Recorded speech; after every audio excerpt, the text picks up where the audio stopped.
Good evening, folks. It's Furted Furrow here. We're going to get started in just one sec. I be back at the Godskin duo tonight, and hopefully we will prevail over them. Oh, I just realized I forgot to close my window. So I'm going to get the game started, and then I will briefly step away here just to get that done. One sec, folks.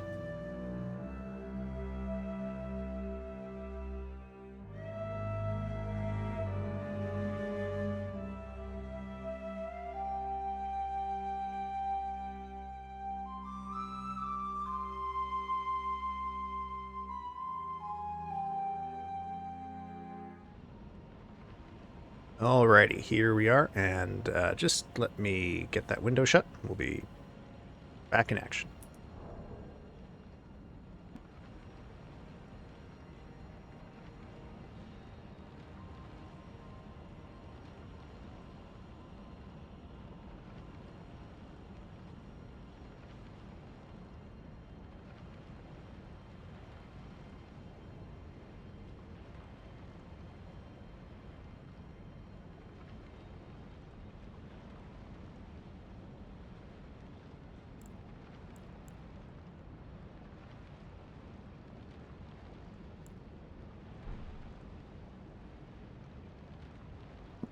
Alrighty, let us get started here.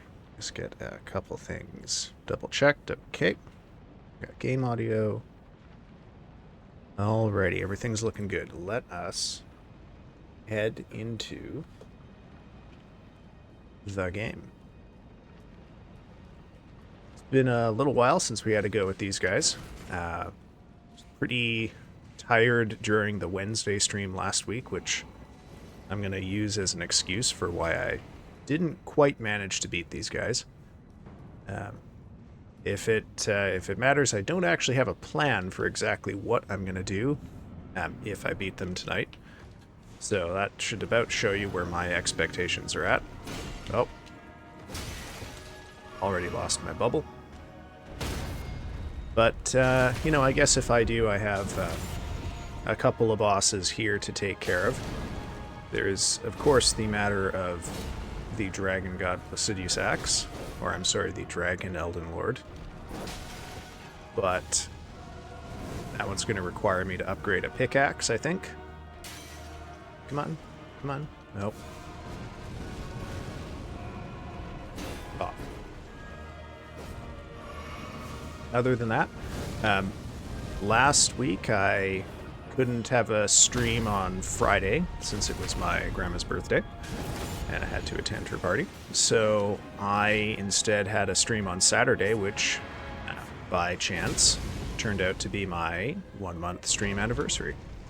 So I have taken that as an opportunity to spend a couple of days just thinking about streaming and all of the people I have met doing this and all of the stories that have impacted me. Oh, goodness gracious. You know, from the fact that... Oh, really blessed. Oh well. You know, my students for a couple of years have been telling me about VTubers, and also, you know, some of the things that have shaped sort of how I decided to set, I guess, my stream persona, so to speak, which is, you know, not really all that different from me. You know, the stream one is maybe a little more sarcastic and a little meaner, but fundamentally we got the same sense of humor, I guess, which is not terribly sophisticated. But, you know, I like to think of the people who, oh dear gosh, have been kind to me and have helped me a lot so far. For example, my very good friend Simply Misty raided me on my very first stream, and a lot of the people who watch me, in fact, you know, damn near everyone who watches me came from her community, and that's a debt of gratitude that I will be long in paying back, because, you know, oh no. It's a kindness that only grows with time. Oh. And then, of course, there's all of the people I've met through Misty who come to my streams. Oh dear. Oh dear. You know, there's Haku, for example, whose music I listen to regularly, and who very graciously donated the music that I use for the Be Right Back and, you know, animated screen. Sorry, I lost my train of thought there for a second somehow. And then there's the people who are, you know, here in chat regularly. There's Rio, there's TiVo, there's Eepy, there's, gosh, who else? I'm gonna forget someone, and it's gonna be really embarrassing. Oh my god, it's been a while since that guy killed me. Well, of course, there's Hammer of Angband, aka Hammy, ADV Killer, Prideful, Night of Song, all of these people who I know through Misty, who show up here. You know, it's a real kindness from them to give me a bit of their time and attention on a weekday evening. I know it's a precious resource. We live in a society where attention is a real commodity. So it means a lot when people do send some of that my way. And I am sorry if you know, anyone is listening to this well after the fact. I do apologize if I've forgotten anyone's name. I'm certain there are many people. Because I have goldfish brain, I'm afraid.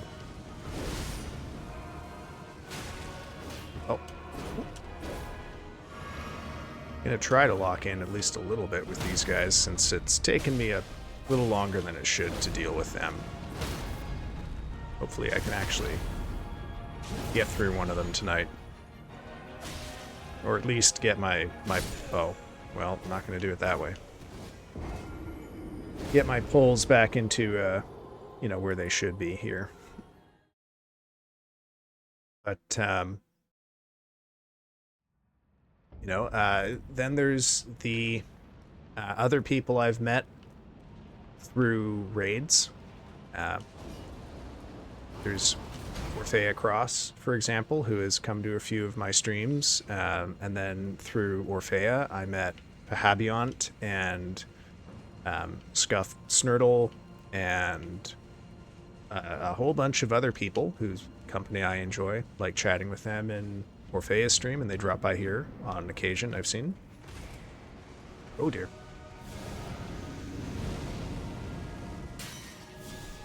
Ah, come on, why are you turtling so quickly? Oop. So, you know, I owe a lot to a lot of people, and I can only hope I will be able to continue repaying that in time. Oh dear. Oh no.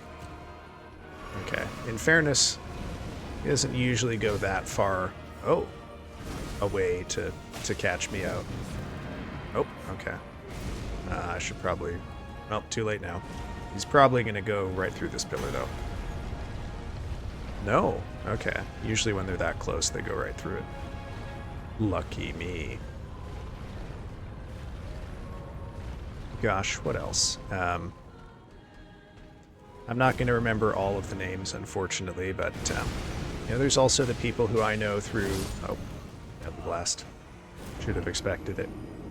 Can't get too aggressive with him after that slam.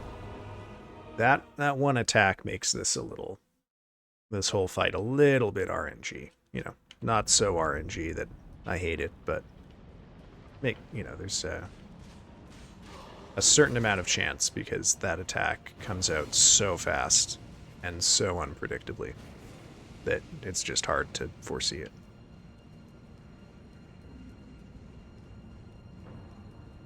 Golly golly. Okay. And, you know, I guess, you know, part of the reason when I decided I wanted to start streaming was both, you know, I had gotten into a bit of a rut where I was really only doing, like, work, basically. Oh, dear. Oh, that was a good combo on their part. Another one coming.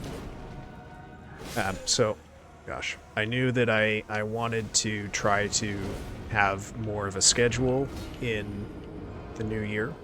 Excuse me, I gotta clear my throat, one sec.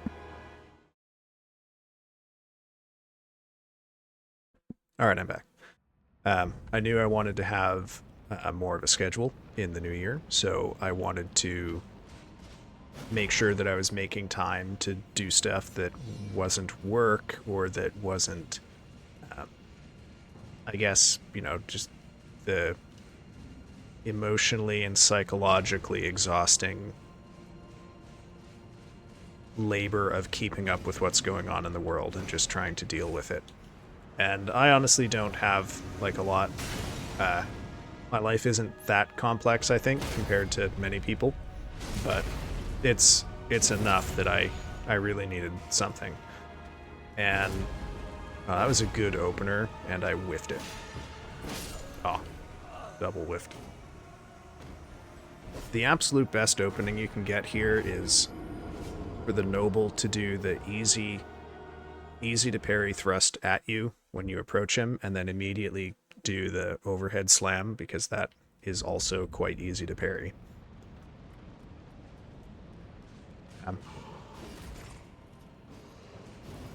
But, you know, one of the things that I've been thinking about is, for example, my friend Misty has had really impressive growth in her channel in the last few months. And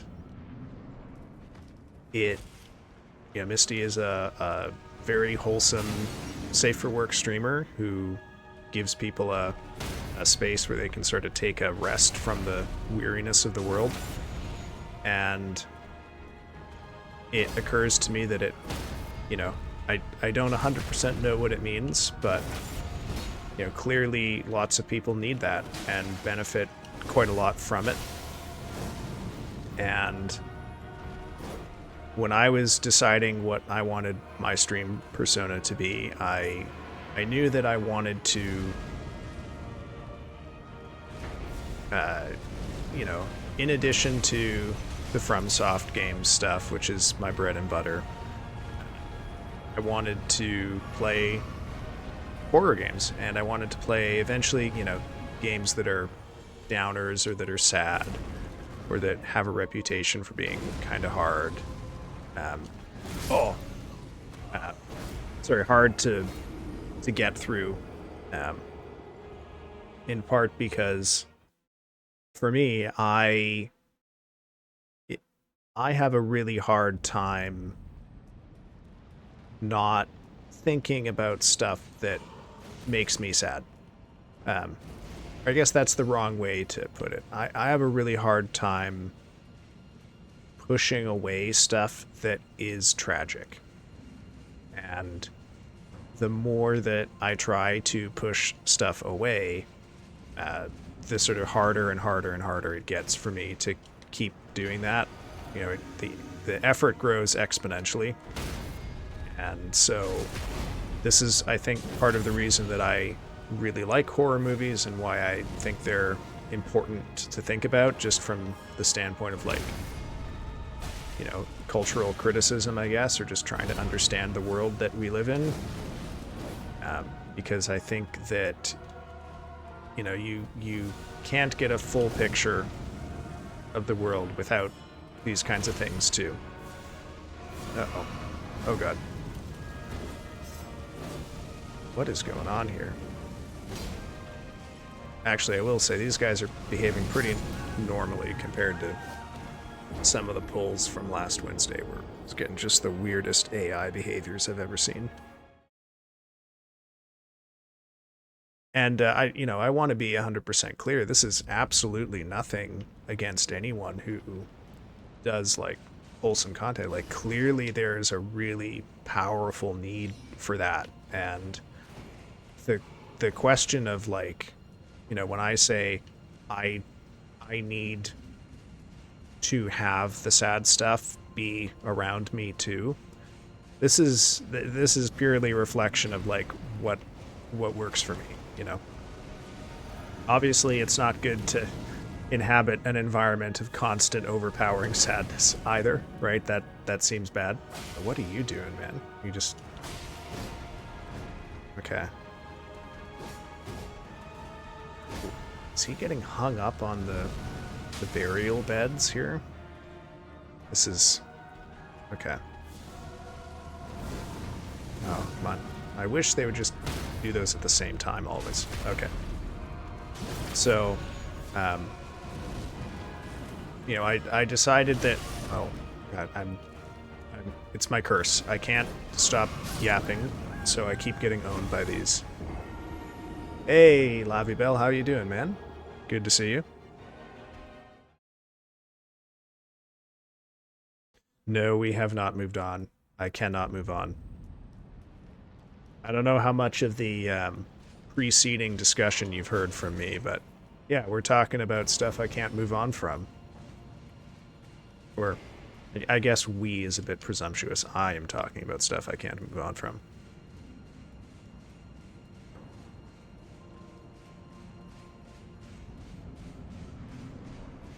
Honestly, the very first poll wasn't too bad.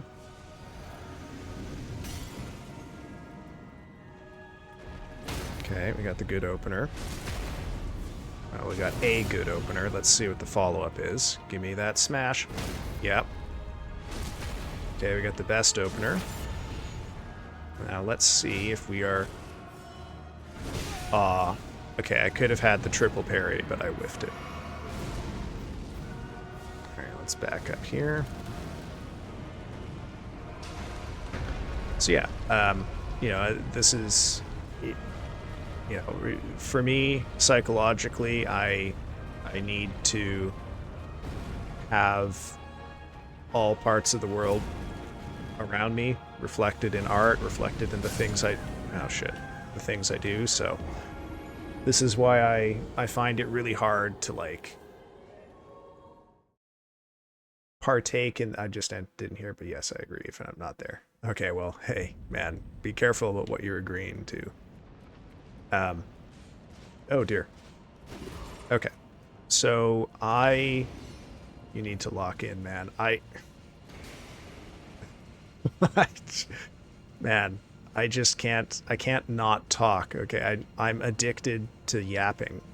I need to run my mouth every second that I am on stream, and this is the price that I pay. But the thing is, Lavi, this is also the fucking hardest boss in the run. Okay, this is going to be like this, and hopefully not get any worse. The only one that could conceivably be worse than this is honestly the next one, but I don't really think so. In part because the next one is just all me. Like,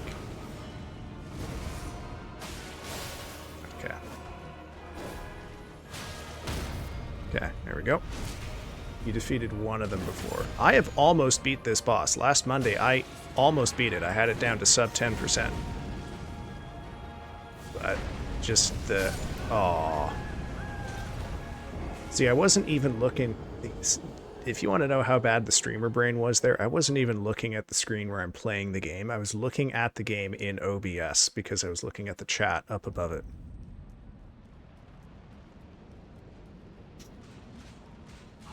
Whoop. Okay.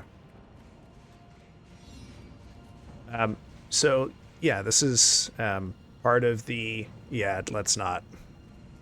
This is part of the reason that I don't really like books or movies that are trying really hard to be soothing. And this is different just from, like, movies that are happy or about happiness or about having a good time or whatever. That's not what I'm talking about here. I'm talking about movies that want to be like therapeutic for the audience. That's the thing that I find really difficult to deal with. Okay, you're gonna get a good result. Okay. We have not, so far tonight, had good results from the rolling attack. So, I don't like that guy's sneaking around here. Okay, okay. We're gonna get... Okay. Oh, if I were close, I could have... Oh. There we go. Okay, okay. Having good results now. No, you... Oh, are you serious? Okay. Well, we're gonna keep going here. Of course, even though I really, really want to beat these guys hitless. And get this guy to come back. But, so, related to this, I can't remember if it was Saturday before stream. No, I don't think it was. It was Sunday. Or was it? Honestly, my brain is totally fried. I can't remember. Okay. I was I was watching another streamer named Hijiki, who is a friend of my friend Reina, who is a friend of Haku, who I met through Misty. So let's do a little bit of the genealogy there. And one of the things that... Oh, I gotta run. One of the things that Hijiki does is she had a... Uh-oh. Uh-oh. Ooh. Ooh. Okay. Felt myself get a little tense there for a moment. Hijiki has a memorial on her stream overlay for a streamer who passed away in, I believe, late October or early November. That streamer is Amiaryllis Bloo. And I recall hearing about that and being really affected by it when I heard. I'm not going to rehearse the whole story of it because I honestly, if I do, I mean this with full seriousness, I might cry. And I have promised myself I cannot cry on stream. That is just not not a thing I really want to get into. Wow. Okay, I whiffed that.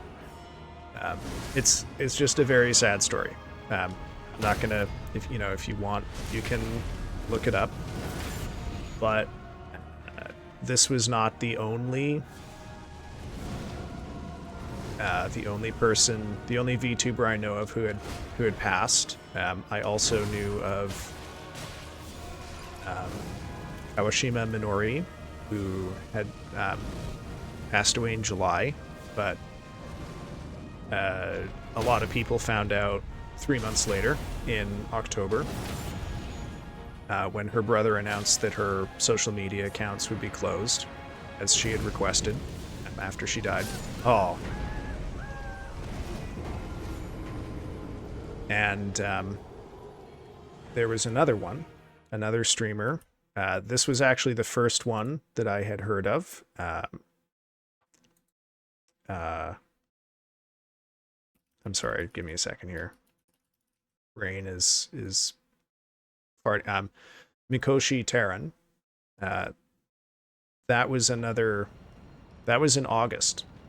So I haven't talked a lot about that, but that was actually like that was one of the first, I guess, like, it feels weird to call it an event, but it was one of the first, I guess, like, incidents, events, things that happened in VTubing that I remember hearing a lot about. Oh, I thought I was going into the parry or the crit animation there. That's why I didn't react in time on that. So right after she passed, and I will say that was I think I can say the word without getting demonetized, but it was an action she took herself. Oh, sorry, bad time to have a burp. There were a lot of stories floating around about why, including some that were, as I later learned, total fabrications.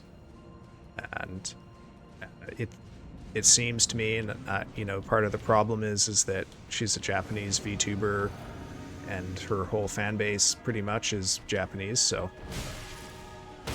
I can only know what happened secondhand, but it sounds like it was a combination of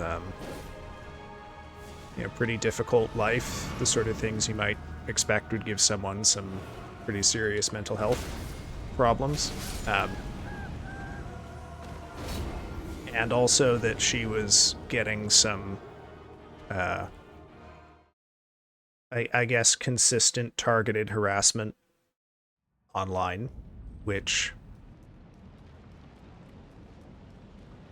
I knew that kind of thing happened, and I knew that it could be very difficult to deal with, but her story is kind of like it sits at the entry point to my knowledge about VTubing, and so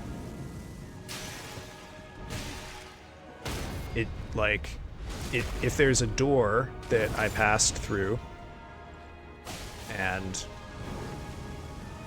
if there's like a door I passed through from the outside into the VTubing world, there's a statue on either side of that door. One of them is the group of students I had who all together listed a bunch of HoloLive VTubers as their one of their main activities outside of school. And then there's Mikoshi Taran on the other side, who is like pretty much the first event. You know, her passing was the first thing that I really learned about when I started looking into VTubing. So, oh really, I thought harassment had to be warranted, not easily. I mean, look, man, people get... The thing is that even when people do bad shit, the way that that gets translated into internet harassment is not good for anyone, right? Like, even if they've objectively done something wrong, the way that that ends up leading to like a legion of people to just do whatever they like, no matter what, is bad. I can't speak coherently or intelligibly about it, in part because if I talk too much about it, I am 100% going to cry on stream, and I don't want to do that. Just who I am, unfortunately. So, at any rate, I was... Oh, God. I may have to stop talking about this. Yeah, well, I've been thinking about how I got here, because it was my 1-month anniversary, and I've been thinking about all of the people who have, you know, really helped me. All of the people who I've met through it. All of the people who have done me favors or shown kindness to me since I started. And I can't also leave out the people who have affected me in a way that isn't, you know, is not so nice, I guess. Not to say that they hurt me, just that the way that they affected me is kind of a sad story. So, the three... I'm sorry, Lavi. I'm maintaining my existing policy from last Wednesday's stream, where if I do manage to kill the Godskin Noble twice, I will 100% lock in. I will stop looking at chat. I will stop yapping. But I gotta get the 2 kill in before I do that.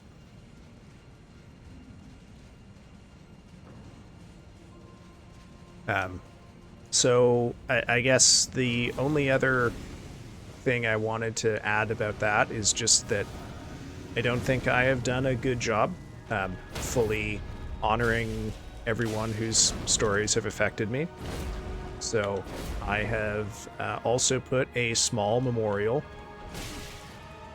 on my stream startup, be right back, and ending screens. So I don't plan to fully get into all of the details about the 3 people who are on there. Again, just because I don't want to cry on stream. And, well, I mean, maybe I'll cry on stream if he rolls right over the pillar again. But that's why those are there. And if you... Yeah, I'll briefly mention it when I go for break. I've got first break here in like 20 minutes. So I'll point it out then. You can use break time to look into it if you want. I will probably talk a little bit more about it at some point in the future, but yeah, it's just, you know, it felt like I needed to do something, but I'm not fully ready to do all of the something. But I think the little bit that I could do, which was the memorial, is enough for now, and I'm thinking about other ways that I can honor their memory. But that's plans for later, not stuff for right now. So I will let folks know when I have those plans set.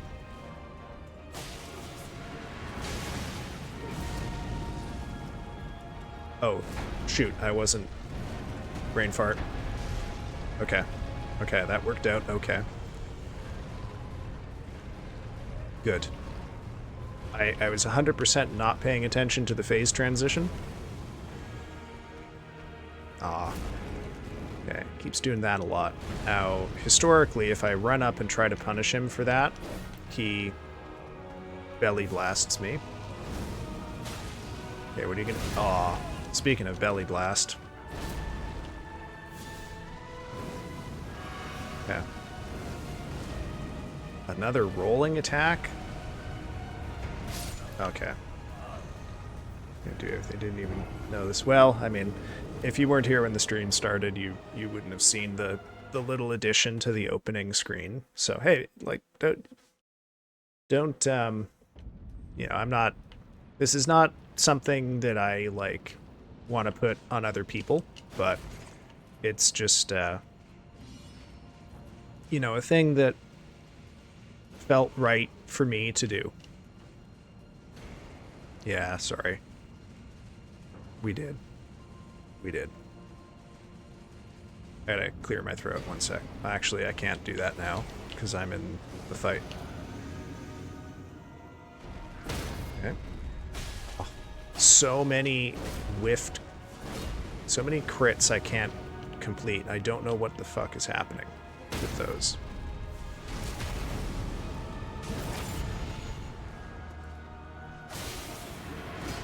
Okay, early transition to phase 2, so let's sprint over here and hope. Okay, pretty good.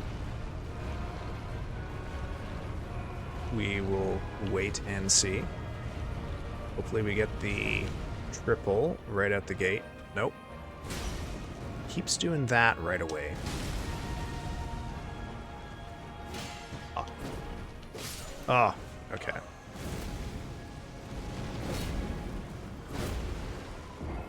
I miss Wednesday when he kept doing the triple and I could easily parry that.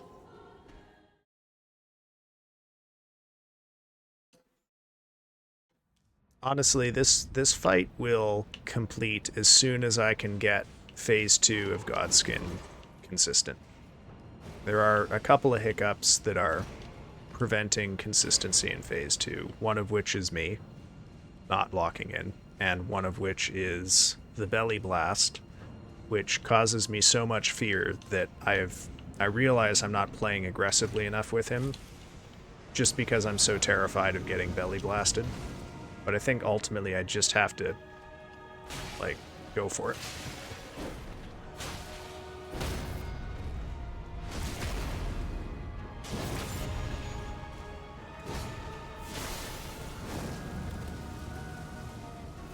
On the other hand, there's really not much I can do when he turtles, so...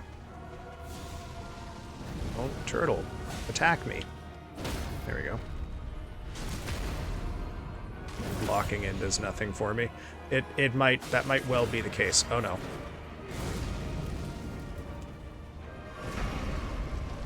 I do try to read everybody's gonna roll right over. Yeah, it was too... See, this is what I mean by if you're too close to the pillar, it doesn't matter. I have been reading the book Leech by Hiron Ennis. I have spent most of the last week sort of more focused on academic books, but I wanted to pick up a fiction book this week, so I've had Leech on my shelf for quite a while, and I thought, yeah, let's get to reading it. And it seems pretty good. I am quite happy with it. I try to read about 100 pages of fiction every day, if I can, which is, you know, maybe an hour and a half for me. Okay. Oh, okay. Good. Let's see, what are you gonna do now? Nope, you're gonna turtle. Okay, we'll back off. Leech, as far as I can tell, is about a, like, parasitic hive mind that infests all doctors in a post-apocalyptic world. I'm only about maybe a fifth of the way into the book, and it is unveiling its world building quite slowly. No, stop. Almost every single pull he's started phase 2 with that attack. Okay, good. Okay. Very good first Godskin. Okay. I didn't tag him with any other attacks, so I had to go for the fourth parry there, but I'll take it.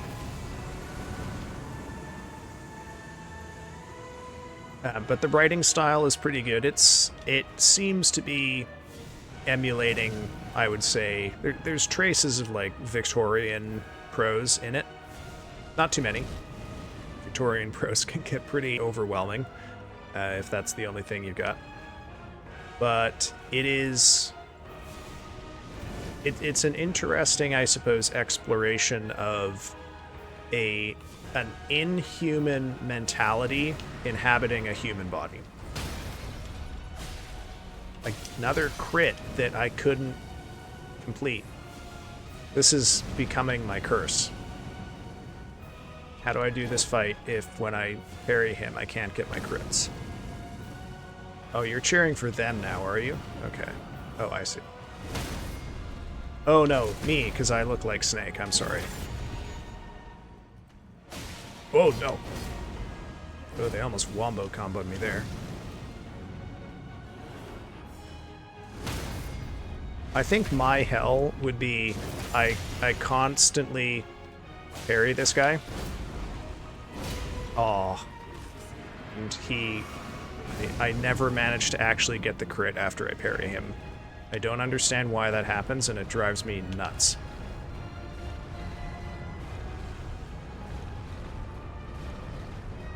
Okay, where are you going?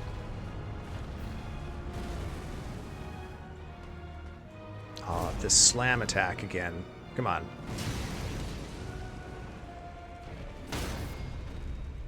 Okay. Ooh. I have read the Metamorphosis. Okay, it is officially lock-in time because I've killed the Noble twice, so I'm going to shut up and focus on the game. Let's hope it goes well.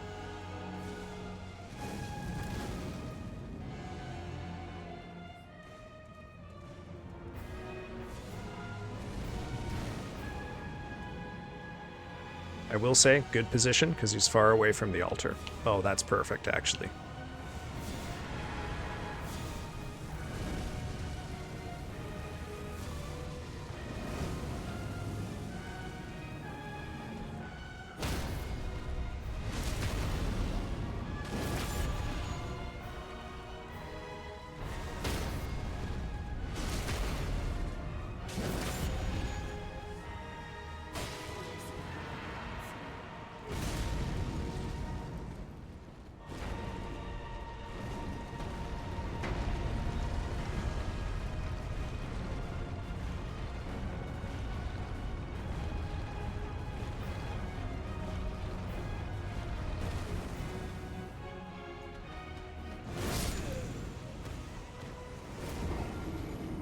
Stupid fucking belly blast attack. Okay, well, I tried. I got killed by the thing I fear the most. However, pretty good pull, so we will keep going. Nothing to be ashamed of in that one. I got killed by the attack that is nearly impossible to dodge. And I otherwise had, I think, a pretty good first 2 kills of the Noble. Oh, don't be sad. Oh, okay. Maybe be sad about that one.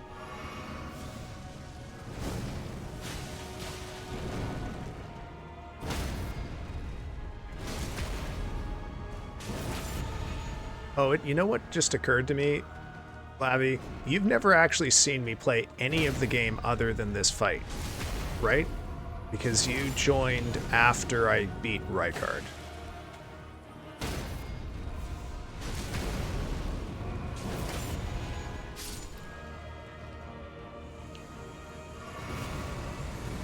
I would absolutely consider streaming Resident Evil, but I don't have any of them, so I can't do that quite yet, and they are kind of expensive right now, and I just don't have buying more expensive games in my budget, unfortunately. But perhaps in the future. Oh. Oh no.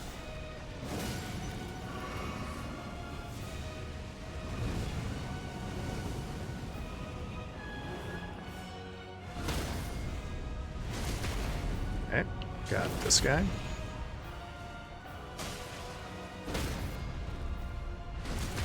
Yes, I mean, Resident Evil games are right up my alley. I'm also not very good at shooters, so even like over-the-shoulder type shooters. So it's gonna be an experience to stream it, because you're gonna watch me be unimaginably shit at it. And not even because I'm like distracted and taking on a really... Oh, what a son of a gun. Taking on an unusual challenge, but you just watch me have bad gameplay because I'm shit at shooters. Unfortunately, anything that requires like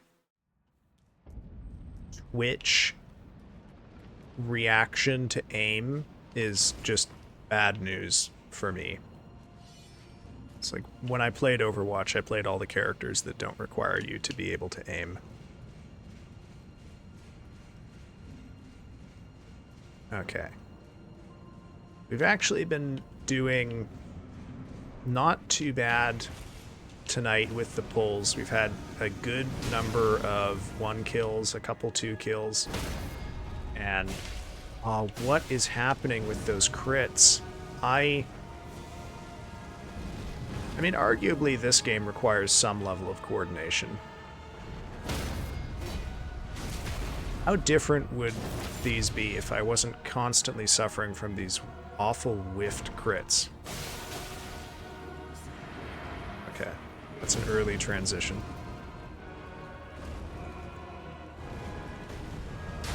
Don't... Oh, okay. Well. Okay. Those are annoying, but I don't feel bad about those. Oh, okay. We got a couple more pulls in us, and then we will go take a quick break. All right, let's keep going here. Keep going. Oh dear. But yeah, Leech is pretty good. The book I finished last week was Absolution by Jeff Vandermeer. That was also very good, but very strange. And then before that, I read Cuckoo by Gretchen Felker Martin. And then before that, I read Deliver Me by L. Nash. See, why? Why did I not get to crit there? I was standing still. I was in the right position. He was knocked down. I don't get it.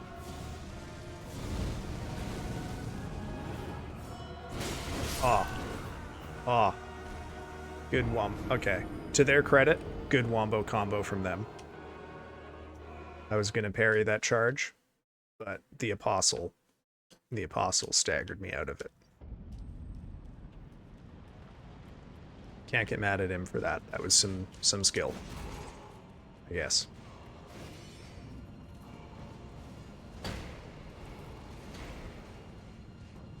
Spell cuckoo all I get. Oh, C-U-C-K-O-O by Gretchen Felker Martin.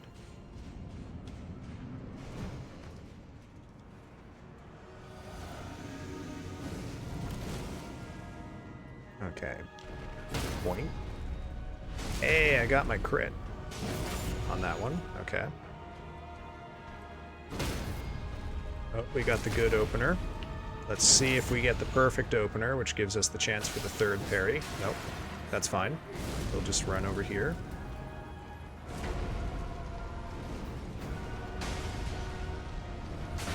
Okay. Good so far. It's the bird. Sorry, I could have specified that. But yes, it is. Well, last. It wasn't close enough for that.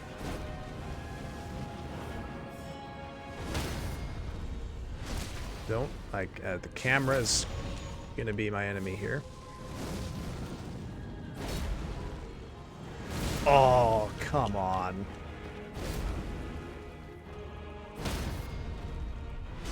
Okay, well, at the very least, I got belly blasted while I had the bubble up, so I can survive.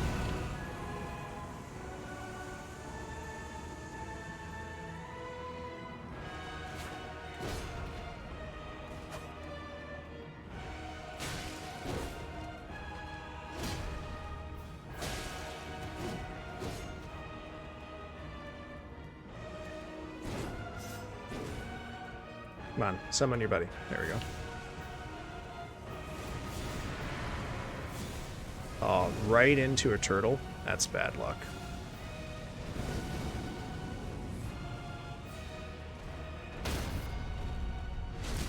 Okay, good, good.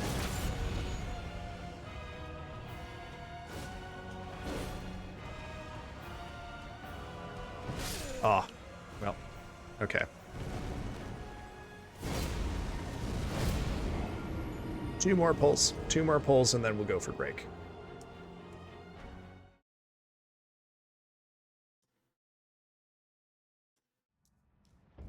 Good.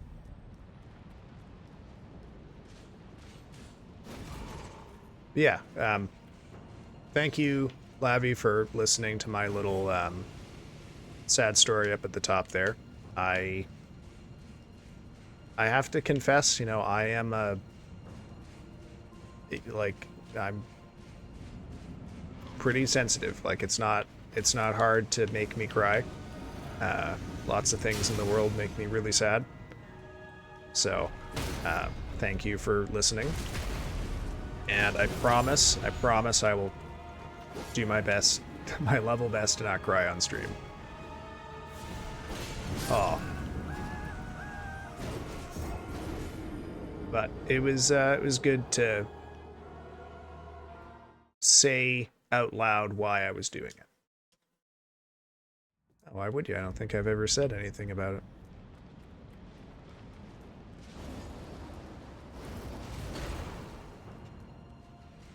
I think that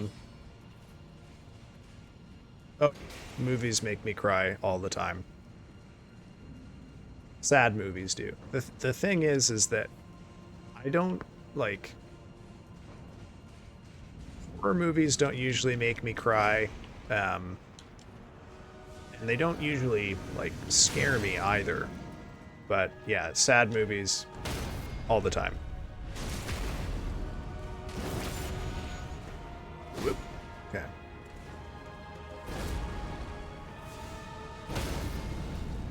Two crits, okay. This is promising. Don't like where the apostle is, though. Okay. Let's run over here. Let's hope for a good roll. Don't. It's over. Perfect. Okay. Yeah, other stuff that I had on the docket to talk about tonight, I wanted to talk a little bit about some of the things that I planned I might do if, you know, if and when I get to the point that my streams have, like, 5 average viewers. Aw, that's a shame.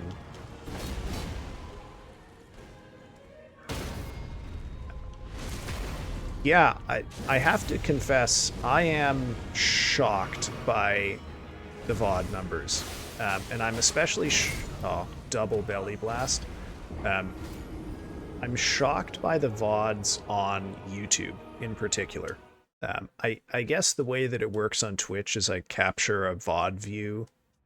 Because, like, if you go to my channel when I'm offline, it autoplays the most recent VOD, right?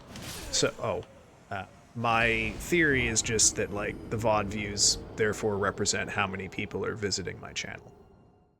What I was not expecting was for the YouTube VODs, which are a couple days behind, to start picking up views. That I don't understand, but I mean, hey, that cool. I guess people like to listen to me say the most relentlessly stupid shit and get killed by these guys.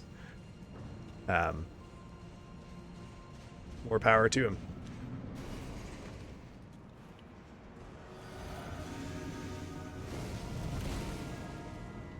Am I getting promoted by the capricious YouTube algorithm then? Okay. I'll take it. You know what's not getting any views at all are the shorts that I'm uploading to YouTube. But I guess, you know, that's because the shorts are highly unusual, really specific kind of content that is not going to appeal to a lot of people.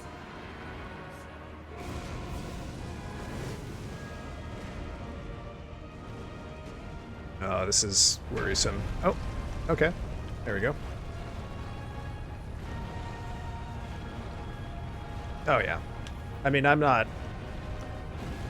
you know, the thing is I've got a day job that takes up a lot of my time, so I can't really treat this as, like, my job, and so I kind of have to expect everything to go real slow, right? Oop. Oh my goodness, how did I not die? Oh, well, that's how I didn't die. Okay, so it's about time for second break, and I just got killed, so... Or time for first break. So I'm going to slap us over to the BRB screen here, and I'm going to go get a drink and remove tea from my body. So let's go over to that. But I will say you will be able to see the little memorial page that I have set up. And if you have questions about it, we can talk about it when I get back from break. But I may have to stop because I don't want to cry on stream. So, here we go. See you folks soon.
Whoops, just did a real amateur move there. Started talking without realizing my mic wasn't activated. Abzu VT, thank you for following. You must have hit that follow the moment I stepped away from the computer to go on break and get my tea. Very sorry, but thank you very much for the follow. Welcome to the underworld, and if you know how to get out of a painting, I would be really interested in speaking with you further.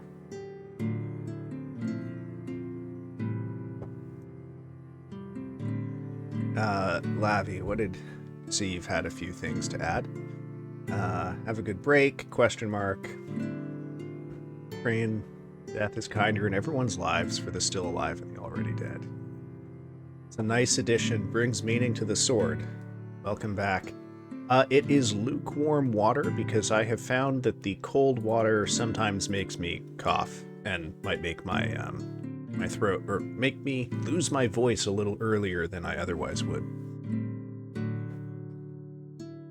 But yeah, I hadn't thought about that with the sword and the bonfire, but it comes from Dark Souls, and in Dark Souls the ashes of the bonfire are made from those who have died. So it is a way of keeping the flame lit and keeping their memory alive. And this was particularly important for Amiaryllis Bloo because one of the very last things she ever said, she died the day after she graduated, and one of the things she said in her graduation stream was she was afraid that people would forget her. So, as long as I'm out here doing this, I'm going to keep that up.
I'm muted. Thank you for reminding me.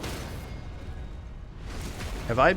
Please don't tell me I've been muted the whole time. Have you heard me say anything at all since the break screen ended?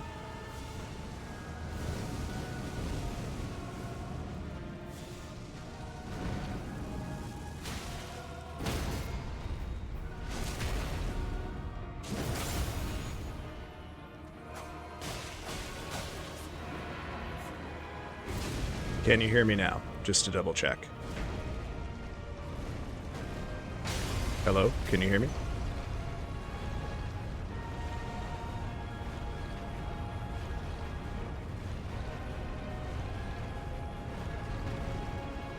Okay.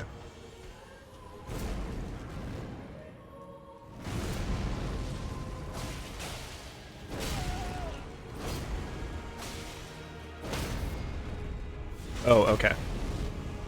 Gotcha. Sorry. Well, I guess I muted to clear my throat or something. Oh, God.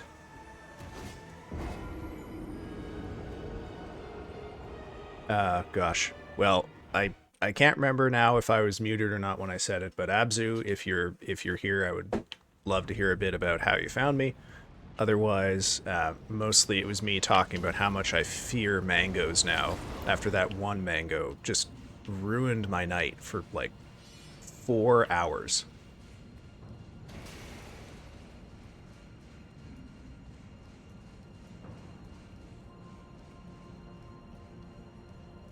Gosh, gosh. Okay.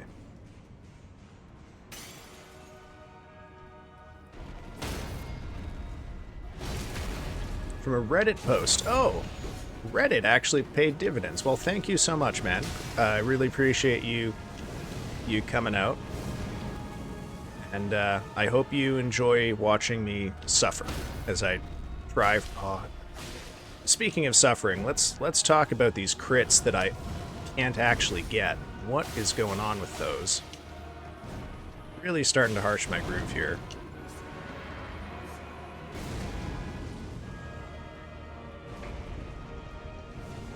Okay, we'll just hide back here and hope that keeps us safe. It's not going to keep us safe.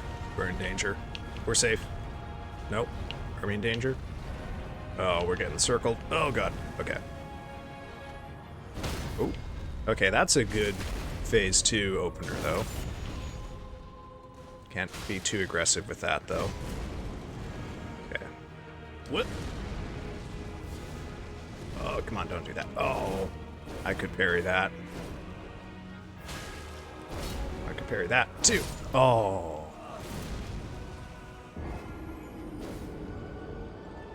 Well, you got a good PFP? I'll have a look at it. I'm afraid if there is a way for me to see that in OBS, I haven't quite figured it out because I'm still a fucking amateur. Oh, sick, man. I will check your stuff out once I am no longer getting pounded flat by these guys. Oh man, you have no idea how much a struggle focusing on the game is for me. Since I was muted for approximately 1/3 of the time you've been following. I have a terminal case of yapitis, as Lavi will happily tell you, I'm sure. Another crit I couldn't get. What is going on here?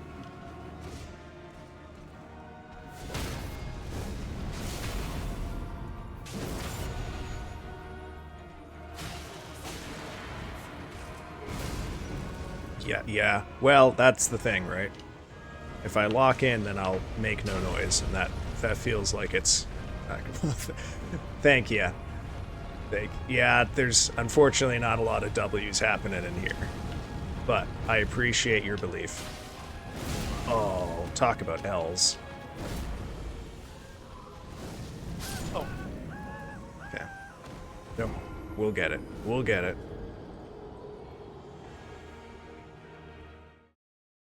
Oh, he's chronic. Hey man, you can, if you feel like it, you can go look at some of my VODs on my YouTube channel. This is a very hard game. And the boss that I'm fighting right now, I would say, is considered by most people to be the hardest boss to do at level 1.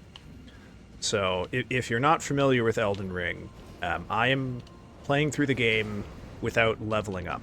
So I'm at a pretty serious disadvantage here. I can really only take 2 hits before I die. So this particular boss is usually considered the hardest for that playthrough. Oh yeah, well that was Saturday, the pig drifting route. It is an incredible game. Yeah. No, I haven't leveled up at all. This is, look guys. Level 1. Can you see it?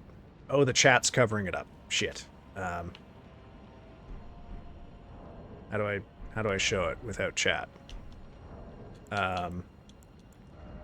Level 1. Haven't leveled up at all. I have some stats that I get from my equipment. Like Radagon's Source Seal here gives me 5 and a bunch of stuff. But that's why these guys kill me so easily. That's why this guy kills me in one hit. That's why I can't wear any armor. Because I have no stats. This is as hard as it gets. Did you not know that, Livy Bell? Okay. Alright. Fair enough. But that's what the RL1 means on my stream. Is rune level 1. Yeah, this is... yeah. What should they know about me? I'm really good at this game, I swear to God. You wouldn't know it from this. Okay, well now that I died... No, I didn't. I don't play this game. Okay, I'm sorry. I shouldn't make fun of my own viewers. What made you take on this challenge? So, I have played a lot of Elden Ring, and I decided one day in the fall that I wanted to do a Rune Level 1 challenge just for myself. To see how it goes and to prove that I could do it. You say you're good, yet we haven't... It's hard, okay? It's hard. It's hard. This is a hard fight. I'm not using any of the cheese strats that would allow me to kill this fight in one try. And I also am fighting them on like 50% focus because of chatting. Oh god. Okay.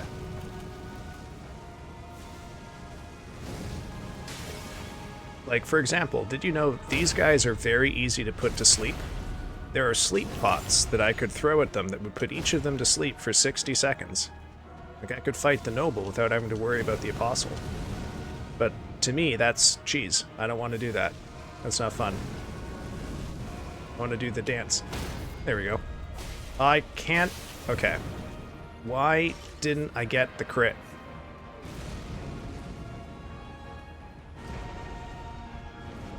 How many times has that happened to? I'd say I've been unable to execute the crit like probably 15 times tonight.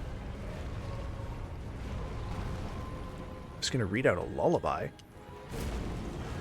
Did I say that? I mean, I can.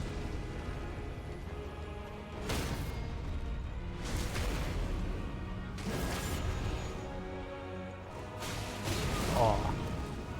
Well, in a shocking twist of fate, I survived the belly blast because of the iframes from the damage that the apostle did.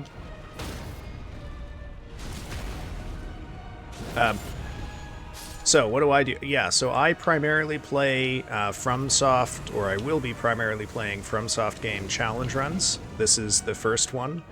I actually started doing this run before I decided to start streaming, so some of the more difficult fights, like Star Scourge Radon or Morgott, I did off-stream.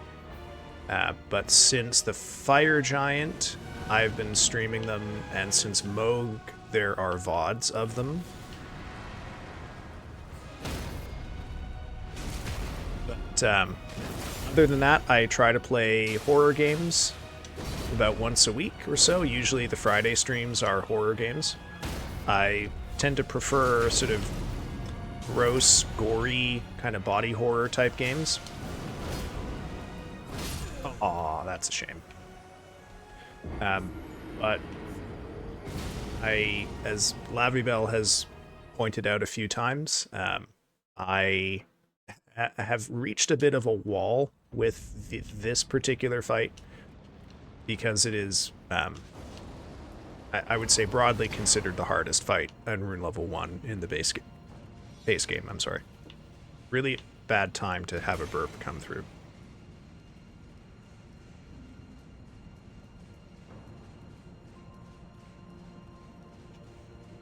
That sounds lovely. Well, yeah, absolutely. I have recently finished... Gosh, what horror games have we played? I did Scorn... Oh, what the shit? Okay. I played Scorn a couple weeks ago, which is one of my favorite games from the last couple of years. And then we've been playing Carrion. We finished the base game of Carrion last week. We'll probably do the DLC this week coming. And I have a couple more games in the docket after that. I think we'll probably do Decarnation after it. Oh, we've got a bot in the chat, which I will deal with here momentarily. I think that's actually my first spam bot. I did have an art selling bot on my very first stream. Yeah, Deku Scrub's a bot. Trying to sell me views. I love the idea that I'm someone who will willingly fight the same boss for like 12 hours straight or more. Just so that I can beat it in the hardest possible way. And comes into the stream and says, "Oh yeah, I'm gonna get this guy to buy bots to inflate his viewer count." Okay, how do I ban someone's ass from OBS? Click. What's this? Manage suspicious user. Ban. Okay. Banned. There we go. All right. Yeah, I had Nightbot for a little while, but then Nightbot kept getting mad at my friends who like to do things like, oh Jesus, use all caps. Yeah, Nightbot punched you a couple times too, didn't he, Lavi?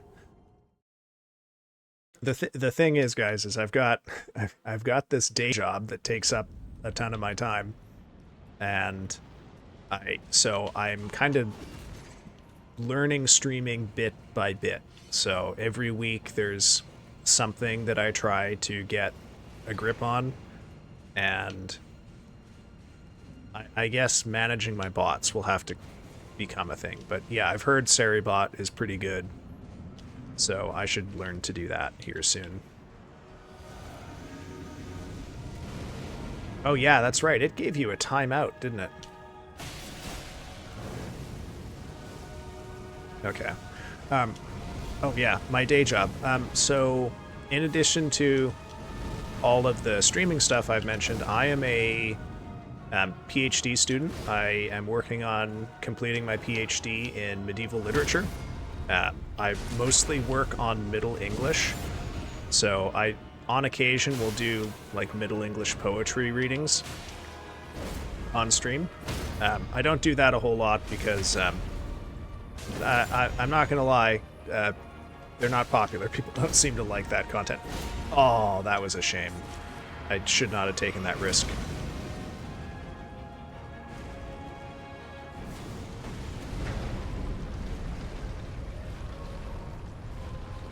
So when I say my day job, it's my research for my PhD, and I'm also a teacher. So I teach... Oh, that's a shame. I teach English, first-year English at a university. Not as a professor, I teach as a teaching assistant. Well, thank you, Abzu. I really appreciate that, man. Yeah, so my YouTube shorts right now are just me reading Middle English poems. I actually decided to get a RedNote account because I heard that there were lots of VTubers making RedNote accounts and there was a little community there. So over the last 2 weeks, I've had to learn the very, very basic, like, simplest stuff about editing videos with DaVinci. Because for shorts that I put up on RedNote, I have to make subtitles in both modern English and simplified Chinese. No, it's just... okay, so the way all of the shorts work... I'm gonna die because he's too close to the pillar. Holy shit, I didn't die. But this guy is going to do his level best. I died. Okay. No. So, because they're Middle English, the background in the shorts is just the text of the poem, and then I'm reading it. And then, other than the first one, they all have English subtitles. And then the ones that I was putting up on Red Note had Chinese subtitles too. But I don't know how many I'm going to do there. What I can tell you is those videos are way more popular on Red Note than they are on YouTube. But I don't know if this is sustainable, because a video of me reading a Middle English poem, to record the video with OBS, which involves getting a copy of the text in a readable form that I can put up over my avatar, and then making the subtitles, and then making sure the audio is good, is like a couple of hours of work. So I don't know if they're sustainable. Put Middle English over the gameplay. Okay. You know what? I'll try it. I will try it. YouTube needs games with unrelated text. Okay. Sure, man. I am open to try anything once. I will absolutely try. I don't know if don't know if I can do it soon, but I will try. Aw. Yeah, basically I make two versions of every video. The first, like, my process is record the video, fix the audio if I need to using Audacity, and then open it up in DaVinci and make the first set of subtitles, which are the English subtitles, and then upload that, and then edit it again to add the second set of subtitles, which will be the Chinese subtitles that are unfortunately Google translated. So I have no idea if they're any good. Aw. Killed through the fog wall. That's a shame. My goals as a streamer? Oh, man. Okay, so this particular... so those golden walls, when you are supposed to be invincible, so enemies don't enter boss arenas, but this one has a little glitch, I guess, or a bug, and these guys can hit me through it sometimes. And it's kind of annoying. That's why when you see me go into the room, I usually dodge right away, because they're chasing me, and they're not that far. Oh, right now they didn't. Okay.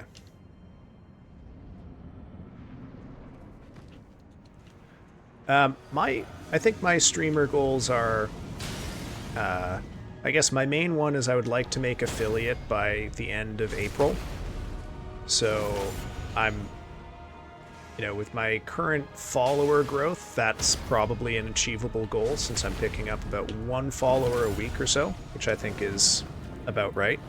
And then occasionally I have a good week where I get a few more. And then my average viewers per stream is creeping up a little bit, so if I can keep that at 3 and above, I will be in a good place to get affiliate in the end of the spring. And then after that, oh no, I was looking at OBS instead of the fight. Have it. After that, I don't really know. I mean, if maybe 100 followers by the end of the summer.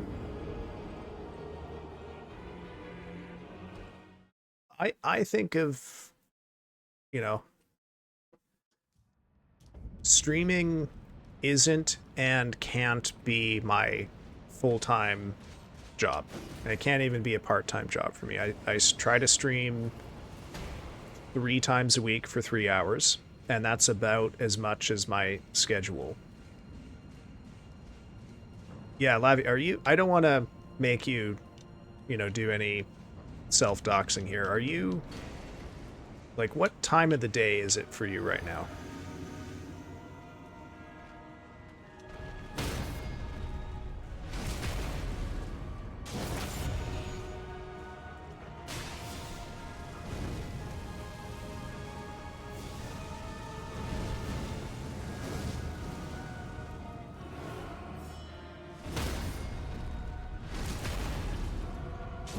Afternoon. Okay, so you're...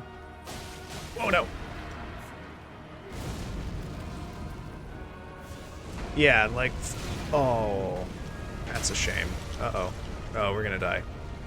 We're not gonna die. We're gonna make it. Okay. This is... Oh, dear. Okay. You don't want to get into this situation. There we go. So I've been trying to figure out what the most sensible stream time is for me. Right now, it is Monday, Wednesday, Friday, 7 to 10 p.m. Pacific Standard Time. Oh, no. Oh, I should not have tried to peel off some of his health. I've been pretty good at keeping up that schedule. I've only had to sub out one stream because of my grandma's birthday. That was last week. My 1 month streamiversary actually was Saturday, because my first stream was Christmas Day of 2024. Yeah, I guess other goals, like I have a bunch of... there are games I want to play on stream, but yes, that is correct, Labby. Monday, Wednesday... No, not Thursday. Monday, Wednesday, Friday.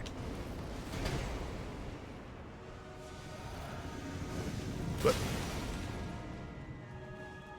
there are some games that I would like to play, but I don't want to play them until I have higher numbers of active chatters, because I don't know if I can supply the yap on my own. Like, part of the reason that I started with Elden Ring is that it's a game that I know well enough and am very comfortable with, so I can supply all the talking myself. So even if there's... Why are they doing this? Even if no one's in chat, I can talk. Okay, yes. So why isn't that in my Twitch schedule? It is not in my Twitch schedule because I don't 100% know if that's the schedule I want to commit to. My goal for January was to stick to that schedule and then reevaluate. So, little spoiler here about my plans. I am considering moving at least one of them to a different time slot. It'll probably be the Wednesday stream that gets moved to like I'm thinking I might try like a 2 to 5 p.m. stream on Wednesday, just so that one of my evenings is open. Because right now, with other stuff in my life, my Tuesdays and my Thursdays are blocked off in the evening too. So I don't have a lot of time to do stuff, basically, you know, the necessities of life in evenings, like grocery shopping, for example. So it, you know, all of it is an experiment to see what works for me. Oh. Where is the apostle? I will say I picked these times because I looked at a website that aggregates... Oh, I have Fear and Hunger, and I am very interested, let me tell you. So I picked the current stream times because I used a website that aggregates Twitch viewership. I knew my streams were going to be mostly Elden Ring, so I looked at times where there was not a lot of Elden Ring streaming. Because it seems like the big Elden Ring streamers don't stream super a lot during my 7 to 10 block. And unfortunately, the only other time of the week that has a block like that is early morning, which I could do, but would require a pretty significant change to my life schedule to stream in the morning. So that, you know, that was me trying to game the metrics a little bit. I don't know if it is the most effective plan, but it's what I've done so far. Oh yeah, Fear and Hunger, Salt and Sanctuary. I would love to play Hollow Knight, Blasphemous, Parable of the Black Priory. Oh, there's lots of games. Decarnation is the next horror game that I'm going to play once we wrap up the Carrion DLC. That's a pixel art body horror RPG.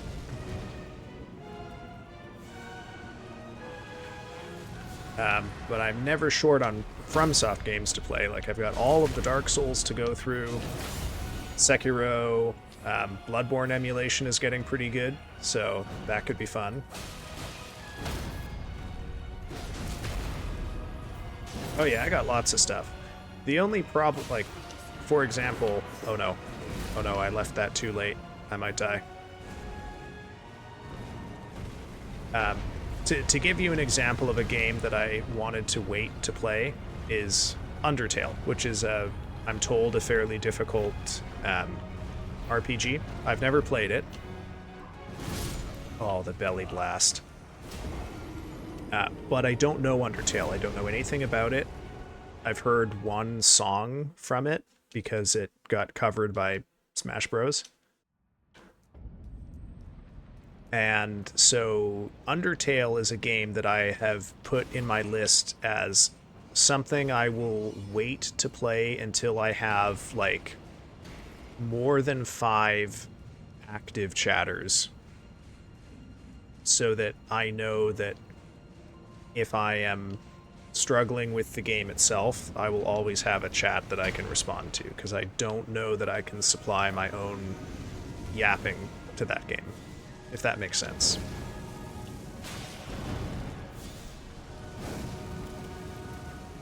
Where's the Apostle? Where's the Apostle? What are you doing, bro? Oh, what was that? That was odd.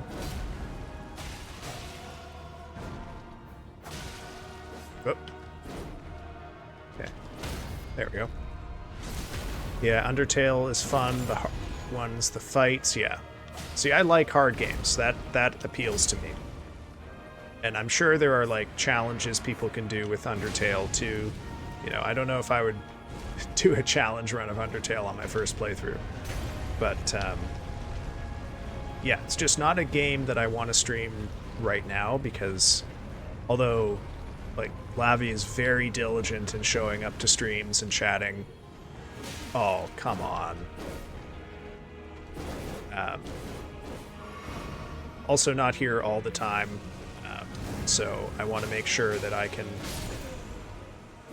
you know, even if there's, like, no one active in chat, that I am playing a game where I can practice my yapping. Like, the first 2 weeks of streaming, so the first 6 streams, none of which got VODs, 4 of those 6 streams had, I think, no one else in them, but I just used those opportunities to practice talking, like narrativizing what I'm doing, talking about my thought process, talking about what's going on in my life, etc., etc. And I want to make sure that while I'm still very small, that I always ensure I am setting myself up to get something out of an empty stream. Technical issues? Are there problems? Can you hear me?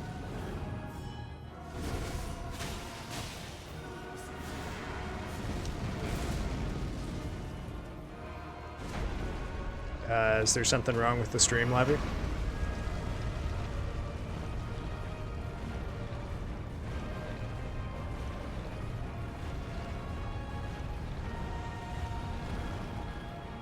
Tech issues? Oh. No, I just didn't have enough, you know, I had no audio. Oh. Okay, that was my fault, because I went around to the side. No, it's just, you know, the life of a streamer who's just started.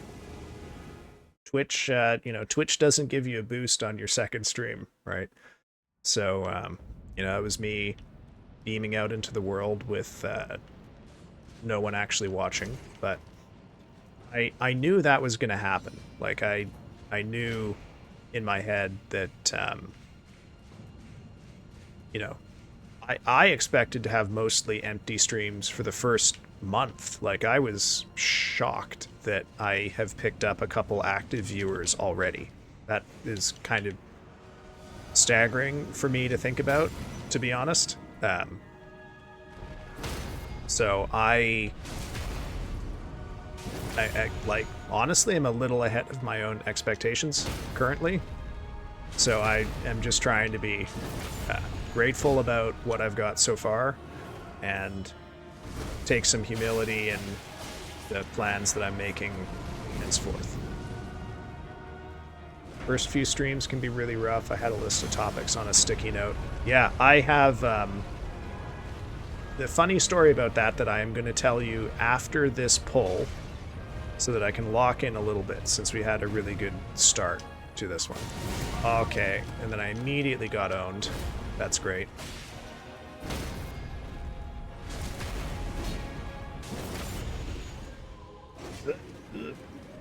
Oh my god. Okay.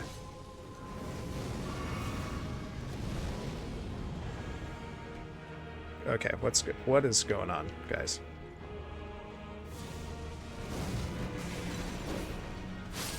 All right. So I have a little journal that I keep beside my desk that is called my stream journal, and in there I just list out anything that comes to mind that might be good for me to talk about on stream. And that's all stuff that's not like what's going on with my life. So hopefully, you know, I haven't actually had to use them for a while since it's been about... Gosh, when was my last no chatter stream? Not last Monday, but the Monday before that was a no chatter stream for the first half, and then I got a raid in it that brought a few people my way.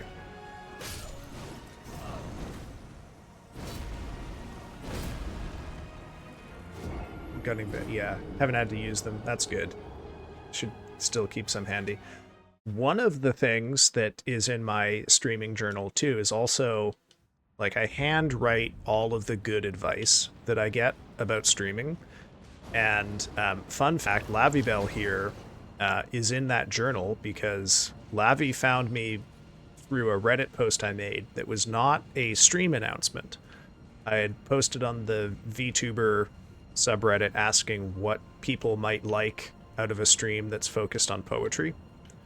And I had outlined some of my thinking at that point, and Lavi made what I maintain are some very perceptive and useful comments, which I wrote in my stream journal. And I use that to think about how I will have poetry in the stream. So I study poetry for a living. Oh my god. So I'd like to get that in there somehow. Whoop. Okay. Gonna kill this guy. I'm gonna kill this guy. Oh, come on. Nope. Okay. So, Lavi, you have heard this explanation from me, I think probably twice now, and since Abzu is new, I'm going to tell you a bit about why these guys are so difficult. Okay. But just for reference, Abzu, do you have, like, experience or knowledge with any FromSoft games at all, other than Sekiro?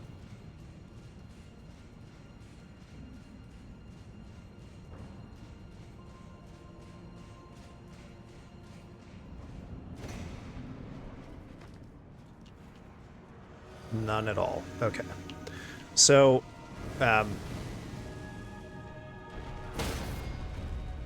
in FromSoft games, most bosses, of course, are single bosses. Like this guy that I'm fighting right now, this is the Godskin Noble, the big boy. There's another fight in the game where you fight just one of them, okay? So when you're fighting just one boss, all you have to do is learn the timings for their attacks and their spacings so that you can know when is safe for you to attack and when you have to dodge. Okay. And oh no. Okay. Alright, sorry, I gotta think for a sec here. Okay. No.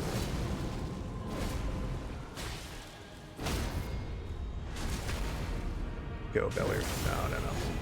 Okay, we're gonna kill this guy. No, we're not, because we're gonna get killed by the Apostle. No, we're gonna get killed by the Apostle. God damn it. Okay. Gonna make it happen this time. Alright. Now, that basic formula applies to any singleton boss fight in a FromSoft game. Learn their timings, learn the spacing, and you can attack them. Okay? Now, FromSoft also does sometimes like to throw duo bosses at you, like this. A duo boss, clearly a boss fight with two actual bosses.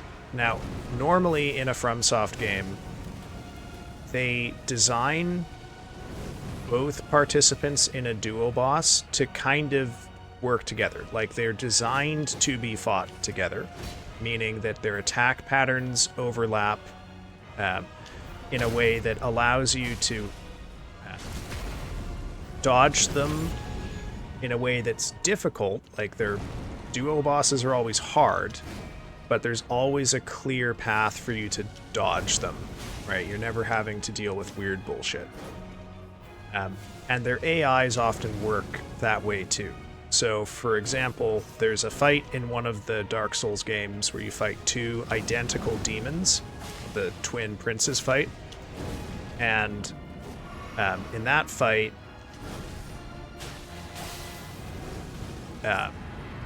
one of the demons will hang back and off to the side and shoot fireballs at you. Or no, I'm sorry, spit lines of fire at you, while the other one swings at you. So what this means is that you can always keep both of them in your line of sight, and you can always dodge the one that's sending fire at you, because it will never, like, appear in such a way that you simply cannot actually dodge both of them at the same time. Now, FromSoft had a really good formula with these duo bosses. A lot of their most famous bosses, like Ornstein and Smo from Dark Souls 1, are duo bosses that work really, really, really well. And they're really, really hard. Okay? They're not easy, but they're not bullshit. Okay? That's the thing, is FromSoft games can be very, very difficult, but they're not bullshit. You can just learn them with enough patience and attention and time. When Elden Ring came around, something changed in how they were putting these bosses together. So the Godskin Noble, for example, when he's alone, is honestly one of my favorite fights. Like, when you're fighting just the Noble by himself, I don't even like to parry him, because parrying him makes him too easy. But he's really fun to dodge, because you get to have a real dance with him. He has a lot of different moves that give you... Oh, that was a mistake. Just on timing on my part. I'm too focused on explaining stuff. Okay. But pretty much all of the duo bosses in Elden Ring are either normal enemies that you can run into out in the game world, or bosses that you fight in Singleton that have just been smacked together with no real regard to how they actually interact. So when this game was released, this fight was considered by a lot of people to be the hardest fight in the game, because neither of them would hang back. They both just charge in and attack you full on 100% of the time, like they would if you were fighting each of them individually. Probably, my guess, actually I'll explain that a little later. About 4 or 5 months after the game released, they put out a patch that changed allegedly changed the AI for all duo bosses, which is supposed to make one of them be more passive. And I think that is not fully in effect for this boss. So you can see the way it's supposed to work is if you've got one of them targeted and you're kind of focusing them, the other one should hang back. And it is true that when I have the noble, the big fat guy targeted, the apostle, who's the little one, does sort of hang back. But unfortunately, it's not consistent. So he constantly approaches, which makes it very difficult to get in close to the noble, which I have to do because I have to parry him. So in this particular fight, the challenge is not so much parrying the noble. The noble is actually pretty easy to parry. It's the fact that I have to constantly manage the position. Oh no. Like, keep an eye on the apostle and deal with his tendency to, like, get up in the fight when he's not supposed to.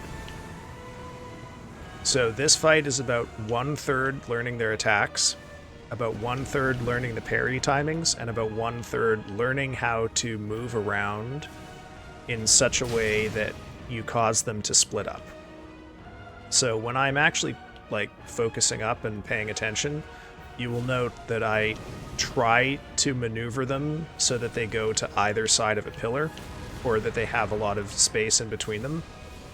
This is so that I can try to safely attack them.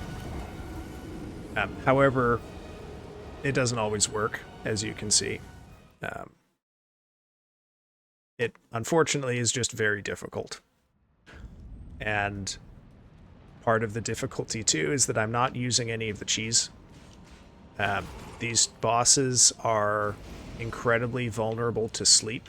So if I brought some items called sleep pots, I could throw one pot at one of these guys, and it would take them completely out of the fight for a full minute.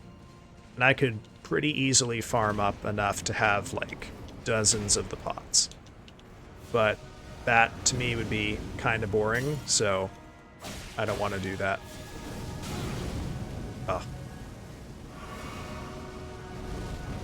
Okay. Messages and... Sorry, I'll get to the chat messages in just a sec. I'm trying to be a good boy and actually... Well, okay, I'll look at chat now. Yeah, definitely. I mean, Lavi is here because of Reddit. You're here because of Reddit. There's at least one other person who followed last week who's here because of Reddit. It definitely works. Let's see. Viewers came from there. Didn't know that about the bosses. An intern is crying from hours of work or smiling from everyone's pain.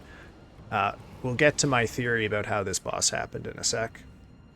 How long did it take you to realize parrying's too easy? Immediately.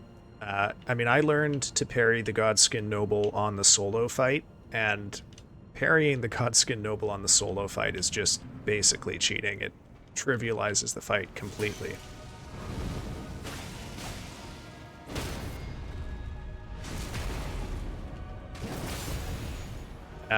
The other thing about these guys... Oh. So the fireballs are supposed to be synced. They get a lot harder to dodge when they're not. Okay.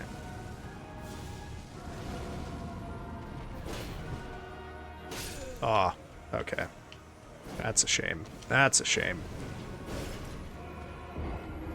So my belief is that this room originally, at some point in the ancient history of the design of this game, long before we ever saw any releases, before there were any previews, before there was the network test, deep in the history, I believe that fight was originally just one Godskin Noble. I believe this because every time you fight a noble, there's always pillars in the room that can be broken, but which block the noble from the rolling attack that he does in his phase 2.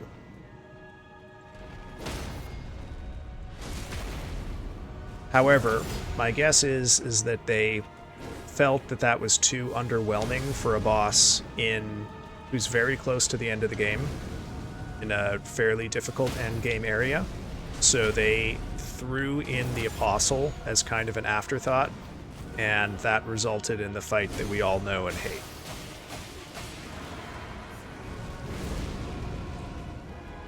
Okay.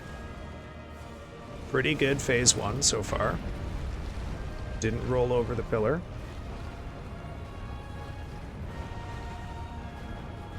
Okay, this could be promising. Gimme... Nope. It's giving me the slam, which I don't want. Okay, he's running towards me. That's encouraging. Oh, really? Okay. Gosh.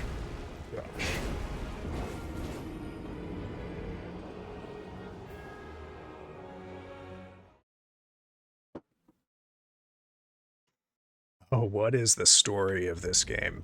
What a great question. People have been trying to figure that out for 3 years now. Gosh, okay. How to paraphrase this game? So, one of the reasons these guys are weird is that they have no clear place in the story. They're basically like side characters, but they're one of the required bosses in the game that you have to defeat. The shortest version that I can give you without fully recounting the entire lore of the game, which would take several hours, is that these guys and you are both here to try to claim the magical power to control death, essentially. And you both want it because you want to gain the power to kill a god, but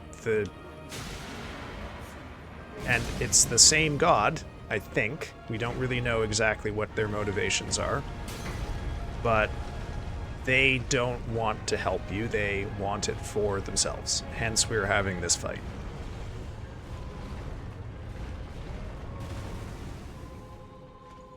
Oh, come on. Oh, really? Okay. Oh no, I'm gonna die. Yeah.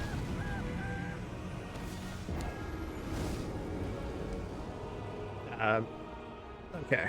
Let's see. Let's try. Okay. This is a good challenge for me. Can I succinctly explain the entire story of this game? Okay. A very, very, very long time ago, in a place called the Lands Between, an alien god from another reality called the Greater Will, that's the name of the god, sent an envoy to the Lands Between to establish its authority over this world. This envoy is called the Elden Beast, and it's the final boss of the game. You don't know it exists until you fight it. This envoy found a land that already had people in it, and it knew that in order to enact the will, or enact the will of the Greater Will, it needed to find someone to act as the vessel of that god in this mortal world. That vessel would themselves become a kind of god because they are holding on to a piece of the divinity of the Greater Will. The one who became that god in here is Marika, who was queen of this world for a very long time. Oh no. I whiffed a parry. That's gonna kill me. Oh my god, I can't believe I survived that. You're gonna get another slam. Okay. Please don't give me another rolly. That's bad.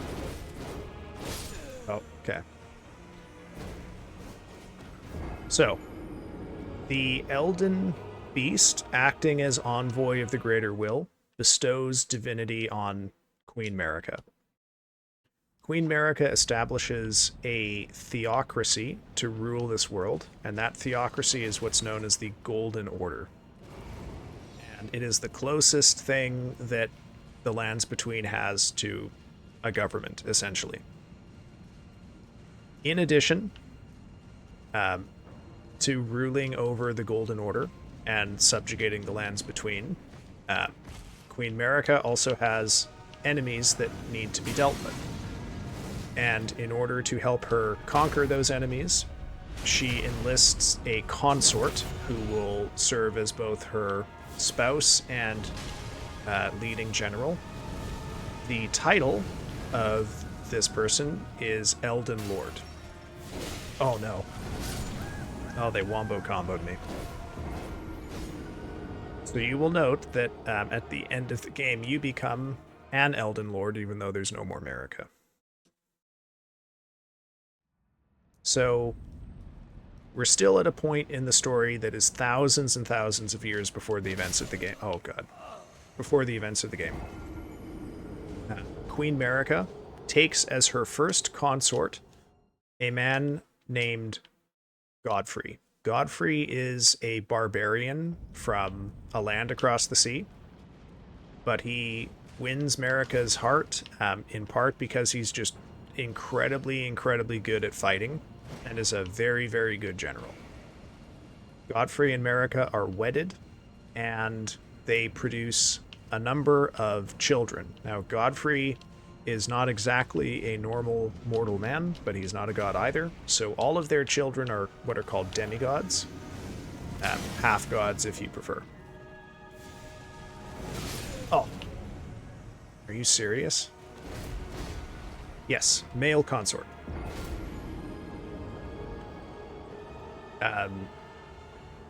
They have 2 children, and okay. 2 children and maybe a third, we don't really know. But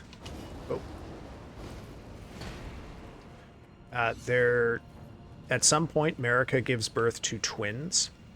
Those twins are Mohg and Morgott, who are known as the Omen twins because they are both born afflicted with what is called the Omen curse, which causes them to grow horns and spikes all over their body. Now, normally in this world, if a baby is born with the Omen curse, that baby is just killed. But if the baby in question is a member of the nobility, or, is a demigod, they're instead just imprisoned under the sewers of the capital city. So that's what happens to Mohg and Morgott, because, I guess they're national shame. There is also possibly another child that they have named Godwin, but we don't 100% know exactly who Godwin's father is. Now, at some point after Mohg and Morgott are killed, after some point after they are born, Marika relieves Godfrey of his position as Elden Lord and exiles him and his army. She then,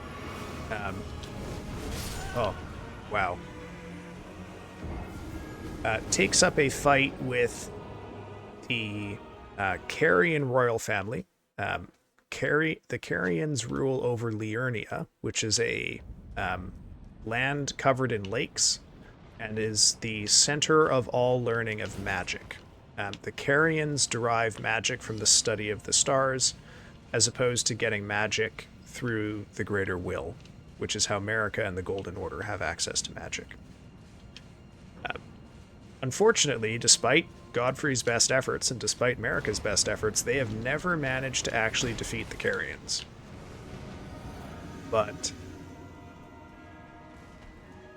oh, sorry. Okay.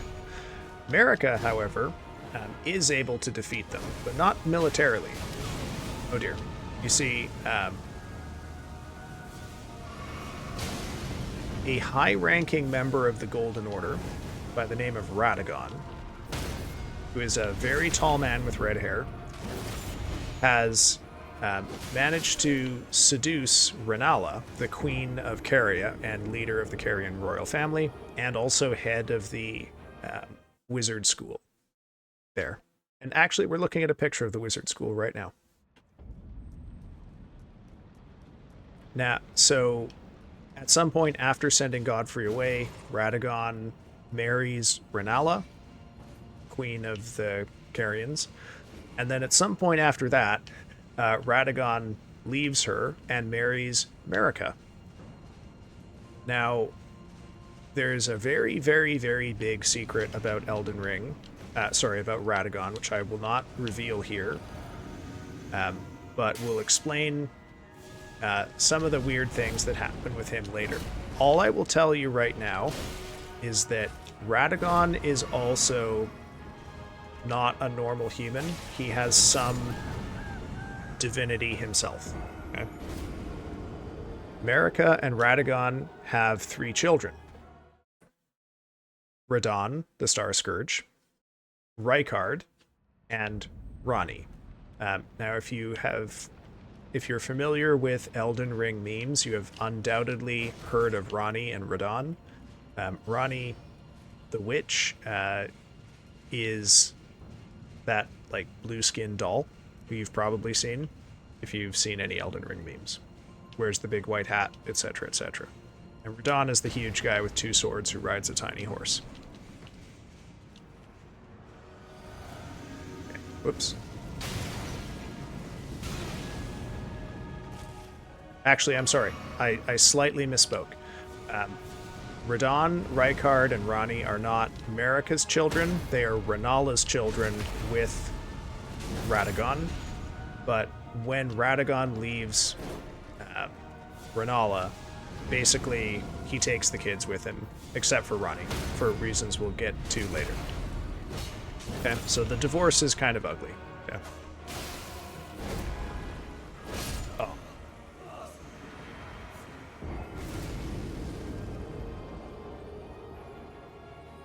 So, Radagon shows up. He's now head of the Golden Order. He's Elden Lord. He's brought 3 kids from his previous marriage with him. And then Marika gets pregnant again. And Marika gives birth to another set of twins who are also born with a curse, each. These are Malenia and Miquella. Miquella is born cursed to be an eternal child.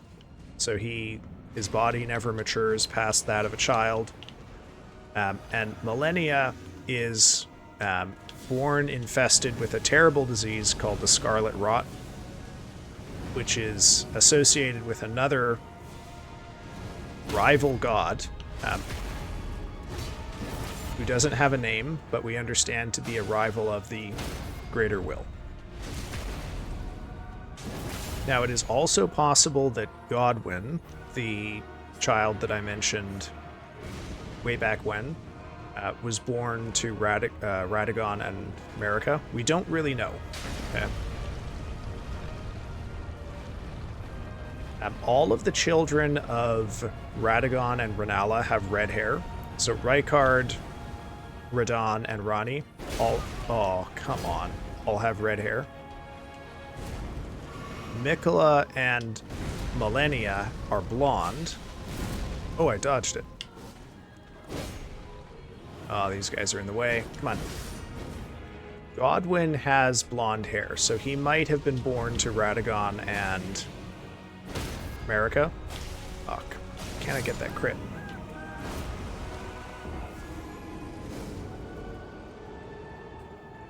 Or he might have been born to Marika and Godfrey. We don't really know. What we do know, though, is that Godwyn was the most popular and well-loved of the children. His nickname was Godwyn the Good. So that will tell you a bit about him. Oh, I'm starting to lose my voice a little bit because I've been yapping too much. Goodness gracious. Oh, I missed second break here, so I might take a quick break after another pull or two. See how things go. So let's quickly do a review. Okay. So Marika is vessel of the Greater Will and god of the lands between. She has several children. She has Moog and Morgott by Godfrey. She has, by adoption, Radon, Ronnie, and Rykard, who are Renala's children, but are also the children of her second husband, Radagon. And she has her children with Radagon, Mikola and Millennia. And then there's also Godfrey, who was born at some point. We don't know exactly when, and we don't know for sure who his father is.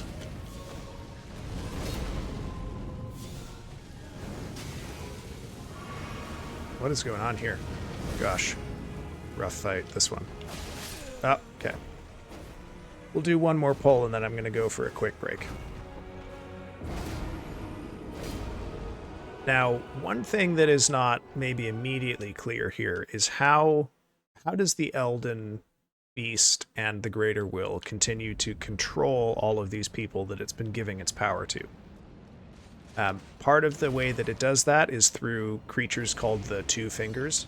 So if you've, again, seen any of the memes where it looks like there's a pair of fingers talking to people, that's because the Greater Will sent these strange creatures to communicate its desires to Marika, and basically to any of the demigods. Okay. Damn, I can't believe I whiffed that first parry. That's embarrassing.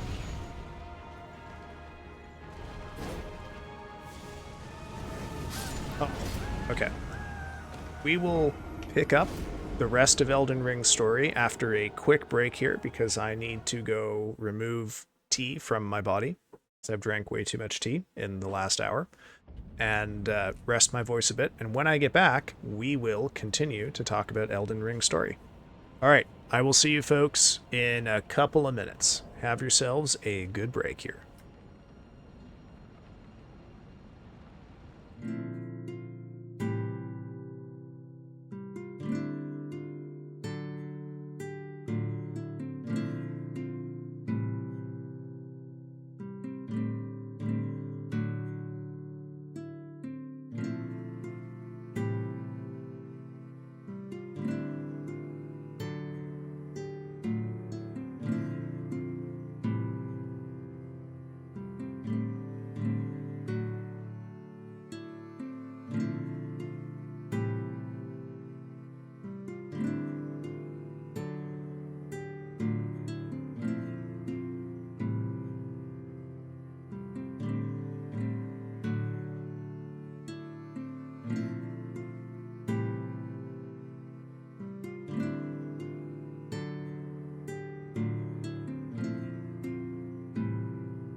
All right, folks. Oh, wow, there's been a good bit of chat here. Gosh, okay, give me a sec to catch up.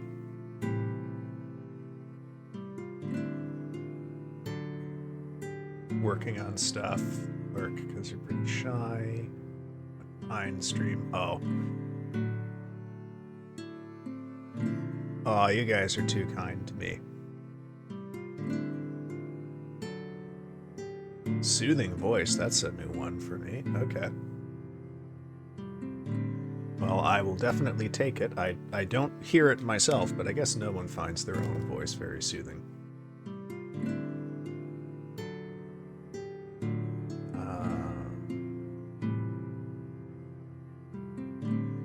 Your fun has been poking me with questions. Yes, I did detect that, Lavi. It has not escaped my notice. Oh, okay, yeah, talking about the memorial.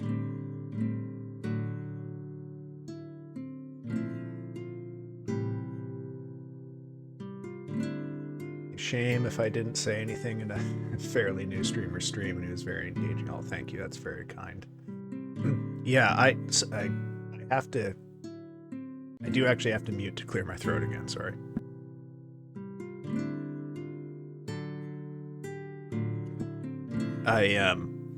It's not a mango this time. I found an old, by which I mean a 1 day old donut in the fridge that I had bought and forgotten about yesterday, that I meant to take out and eat on my way to school this morning, but I left it there, so I've been eating that. Alright, let's get back to this thing here. Oops, gotta check one other thing. Alright, cool. Let's get to going here.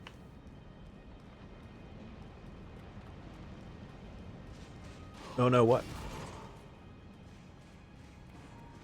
No, the donut was fine. I mean, a little stale, but fine. Foreign invaders in my 3. Yeah. Yeah, foreign invaders like the tier 3 meat that we spent hours talking about on Saturday, I'm sorry.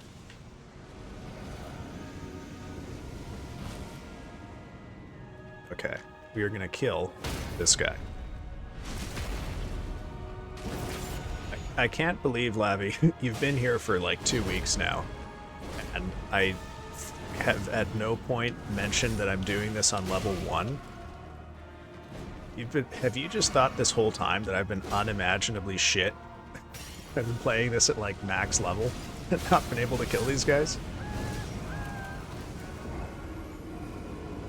I mean, don't get me wrong, I am not that great. But, wow. You wound me. You wound me, Lavi. No, I guess not. Well, you were you last... Yeah, you were last Monday. Yeah, 2 weeks. No, Monday before last. Yeah. No, I'm sorry. According to stream labels, you followed me 10 days ago. So it would have been the Wednesday before last. Not the Monday. Oh, forgot to put my flask up. Uh-oh.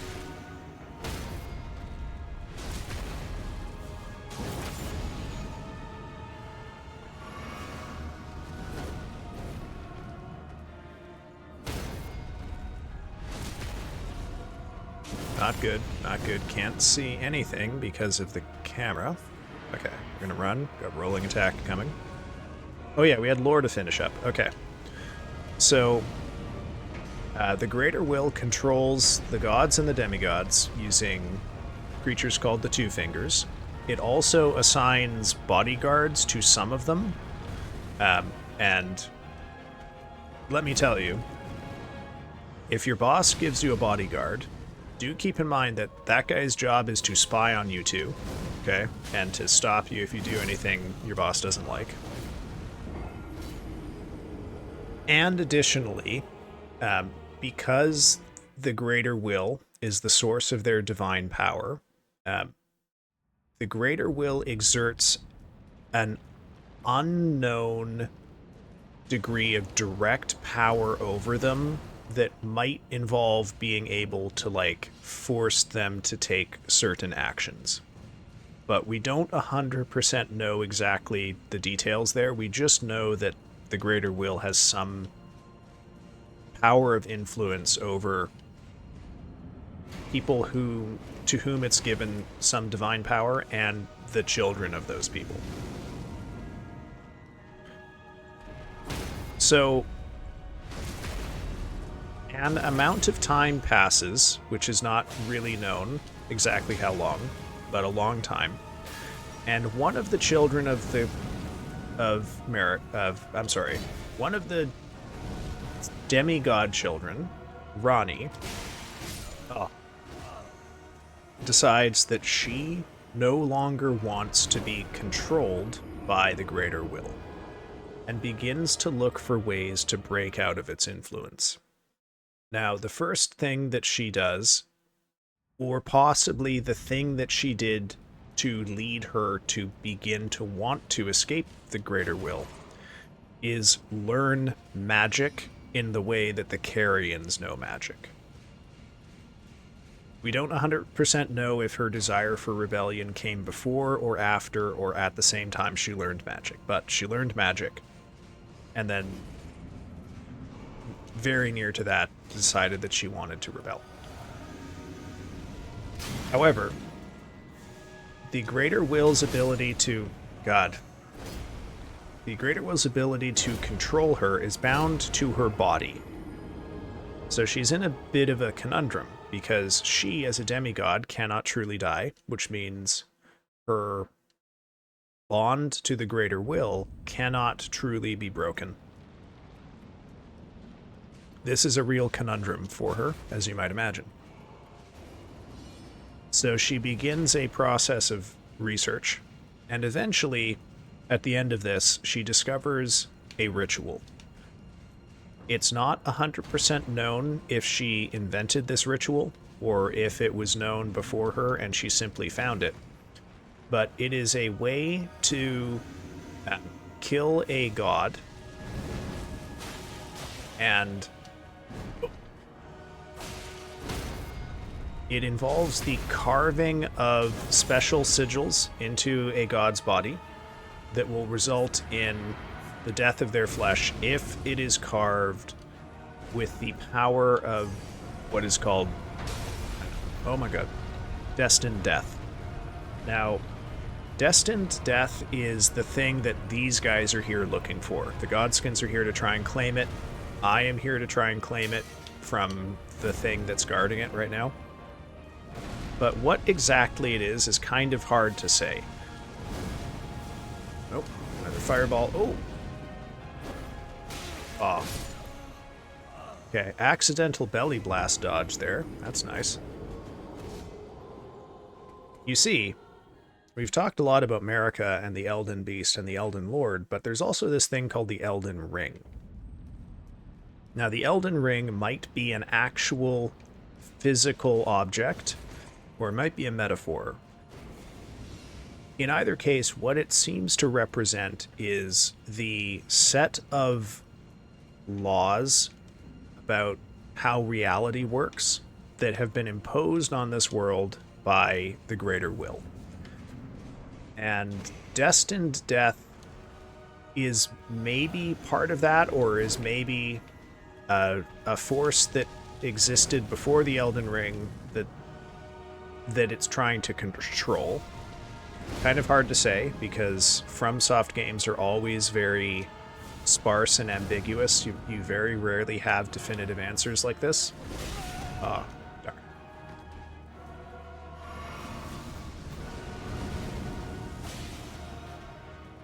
Get that, okay. Now, what Ronnie discovers is that if you split up the two parts of this ritual, because it requires 2 curse marks, you can create a very interesting situation. If you only carve one of the curse marks onto a demigod's body, and you carve the other one onto the body of a different demigod, you can split the death up, basically. One demigod's body will die, but its spirit will persist. Oh. And then the other demigod's spirit will die, but its body will persist.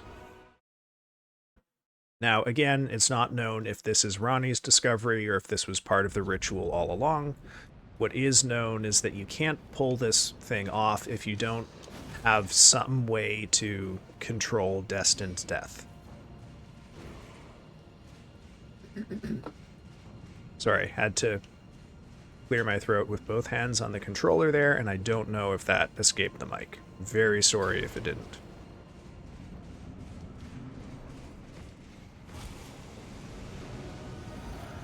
So, Ranni is in a bit of a bind, okay? She wants to be released from her body, because that's the thing that is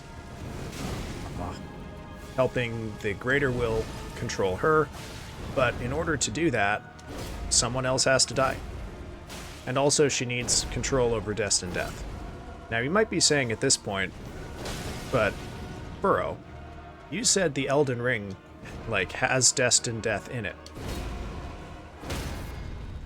So surely Ranni can't just pull it out of there and do whatever she wants with it.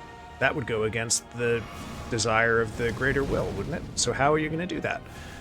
Now that is a great question. So we'll just sort of hold that question in our minds while we find out what happens next.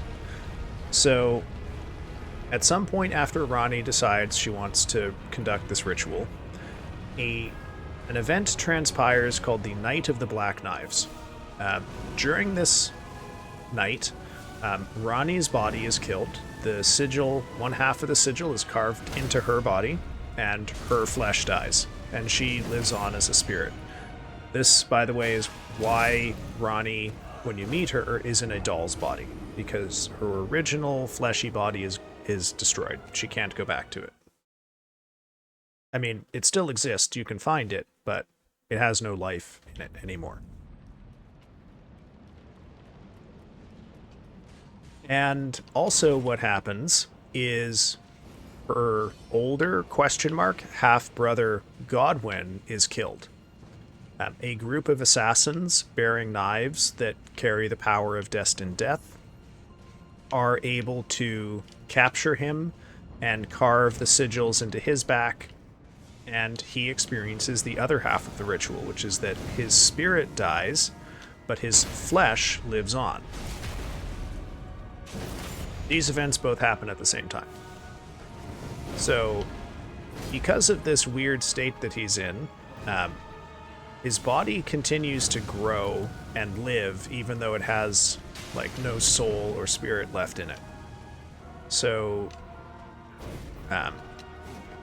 Godwin, interestingly, is the source of all undead in the world of Elden Ring. You can actually find bits and pieces of his body. They are still growing and living, but not, in a way that is sensible to us as growth and living. Not really a zombie per se. It's a little more accurate to understand him as kind of like a tumor. Just unrestrained, uncontrollable growth that violates the natural order of life. Now, there are some other other problems that are happening here. Because you're probably asking, okay, you just said that there are assassins with the power of destined death in their knives. Did someone take destined death out of the Elden Ring or release it somehow? And the answer is yes. And then you might say, but who could possibly have that power? Surely only the Elden Beast or the Greater Will or Marika could do that. And the answer to that question is, yeah, you'd think, right?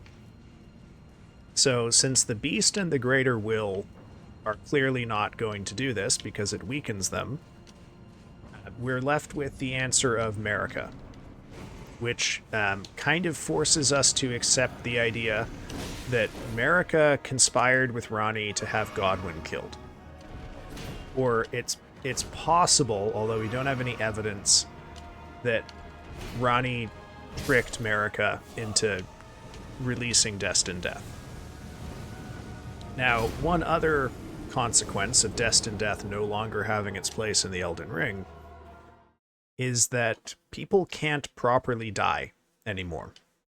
So it used to be that when you died, you would be buried in a place, a tomb, a graveyard, whatever, that was close to the roots of the Erd tree, which is a titanic, like, world tree thing that is immediately behind Marika's throne and has roots that go all over the world. And it would reabsorb you, and that would basically be the afterlife. Your soul would join with the Erd tree, and something, we don't really know what the afterlife is supposed to look like. Well, because Destined Death is no longer part of the Elden Ring, the Erd tree can't absorb anyone anymore, which means no one, properly speaking, is dying, unless they have not received the Erd tree's blessing, in which case they can die, because they're never going to get this afterlife anyway. But for a lot of people, including anyone who is faithful to the Erd tree, they're kind of in a sticky situation because they can't really die. They just sort of wither and enter a kind of stasis. So this is obviously really bad. Meanwhile, what is Marika up to? So Marika is starting her own rebellion. We don't really know the timelines of anything here, other than that all of Marika's next actions take place after Godfrey dies. And her next actions, quite simply, are she picks up her hammer and she breaks the Elden Ring. This is the event that is depicted in the opening cinematic of the game, actually. I think it is the very first image you see is Marika breaking the Elden Ring. Oh, double rolling attack, that's exciting. When she breaks the Elden Ring, that is basically Marika decreeing a free-for-all in the Lands Between. Anyone could seize power. And that is exactly what all of her demigod children do. Each of them goes to the ruins of the Elden Ring and claims a big chunk of it, and these big chunks are called great runes. All of the demigods claim at least one, and each of those runes carries a significant portion of that demigod's power, or absorbs it, or something. And the theory being, at this point, that since great runes correspond to some power over the Elden Ring itself, if any one of them could dominate the others and seize their great runes, that one would have the ability to repair the Elden Ring and become the favorite of the Greater Will, and thus become the new god of the Lands Between.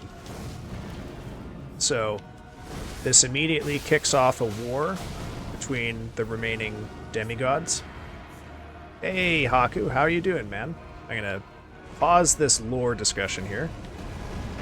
I missed you earlier. I was in the Discord. How's your day been?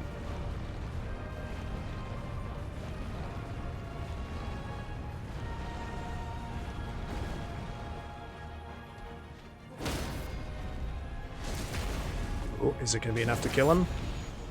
It is. Okay, that was a very good first noble kill. This could be a promising pull. Let's see how the second noble kill goes.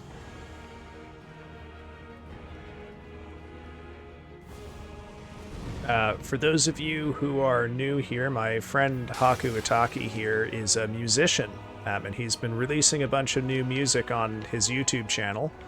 If I weren't in the middle of this fight, I would link it, but Haku, please feel free to drop your YouTube in the comments here.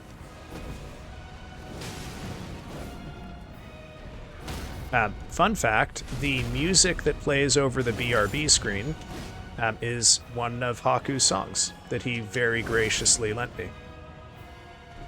Oh, come on. Just separate from the apostle. Perfect.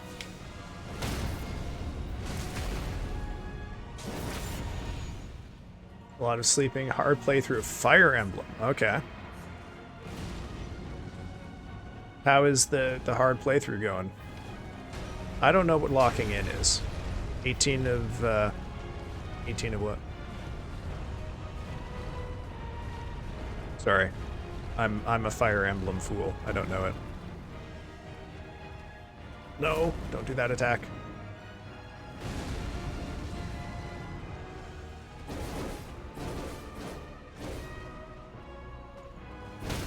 Okay, this is going well. Apostle is showing up, though, to ruin the day. Dodge the belly blast. I'm a god. Oh, got hit by that, though. Oh, that's a shame. Story about halfway through. Okay, cool, cool. Okay, Haku is probably too humble to do this himself, so I'm going to do it. Give me a sec here.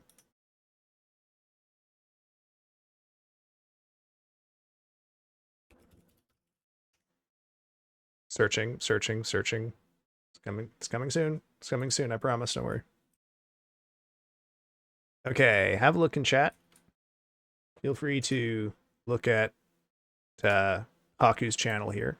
Lots of good music on there. Great if you are looking for chill background music for studying, for reading, for gaming, for, you know, whatever you might want chill background music for. Okay, back to the Godskins.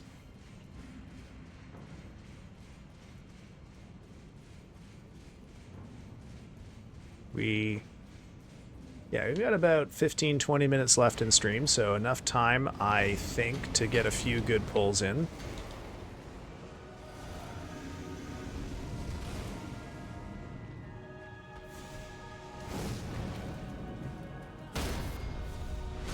Okay. I blind dodged a fireball, which I've never done before. Oh. Dude, the parries have been beautiful. Yeah, I've been very, you know, I'm gonna choose to blame Lavibel and Abzu here. They've been talking a lot this stream, and you know, I'm a good chat boy. When people talk, I want to respond, and that means I've been distracted. Don't die, Snake. Look, I'm gonna do what I can here. I can't make any promises. Oh, you mad that I blamed you? Yeah. Yeah, what do I mean? I mean, I talk. I talk to you guys. Ah, okay. Besides, the thing is, you lack self-control. I don't get mad when I die. Like, this is the thing that is maybe, like, that I find is different for me versus a lot of other people when I see them playing these games, is even if I die to, like, silly bullshit, like, I'm not upset. You know, I can pick it up and do it again later. Oh. So I don't mind doing this over and over again.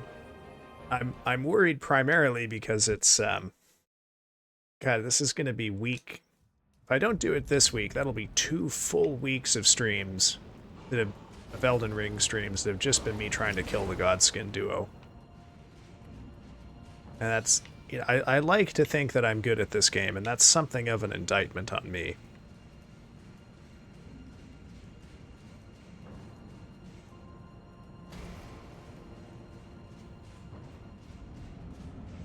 Okay.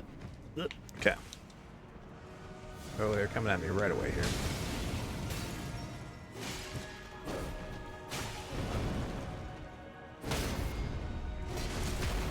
Okay. Not a great start here.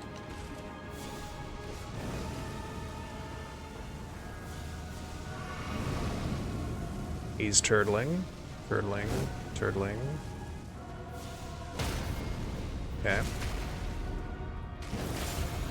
They're separated. This is good news. Oh, okay. Nope. Phase transition. Let's run. Oh, I didn't need to heal there. Don't cross over. Oh, that's not good. That angle is bad for me.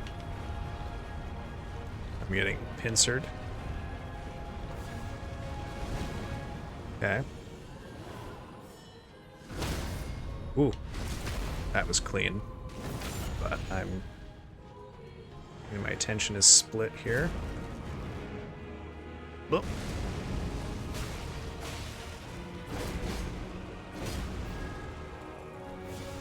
Okay. Fossil is being a little too annoying for this. Gotta split them up. Oh, don't turtle. Come on, man. Uh-oh. We're getting a second rolling attack? Shit. Okay.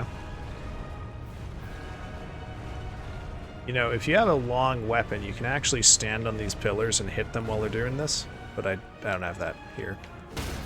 Okay, fine. I'll just parry you a fourth time. Alright. Now.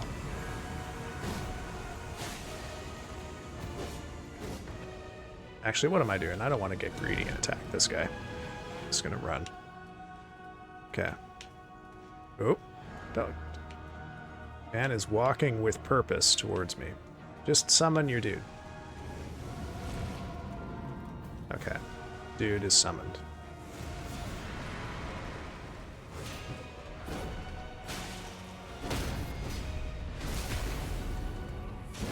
Oh no. Oh no, that's bad.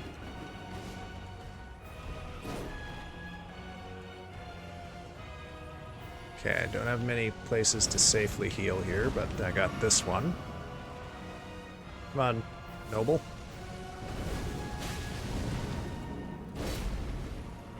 Oh, both of them. Both of them. Okay.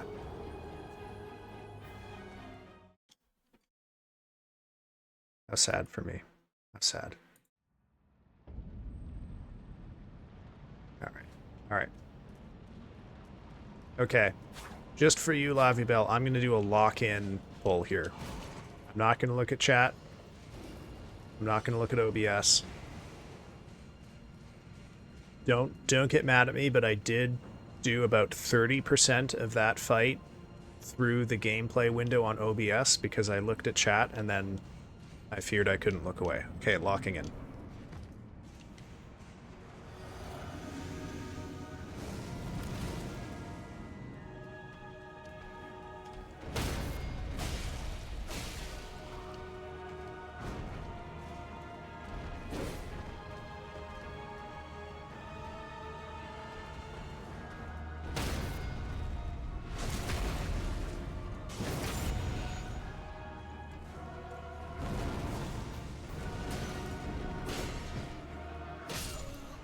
Well, that was embarrassing.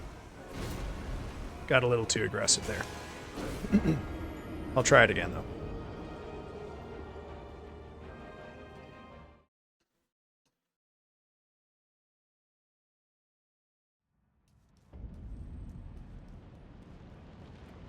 Honestly, I had some pretty clean parries in that. Just, you know, this is a common theme. I'm pretty good at parrying pretty much everything he does except that horizontal slash. I can parry it effectively if I am right up against him, but I haven't learned the timing for when I'm at middle distance. Okay, fine. I'll do one more, but I don't like not talking, so I'm afraid this is the only other one we get.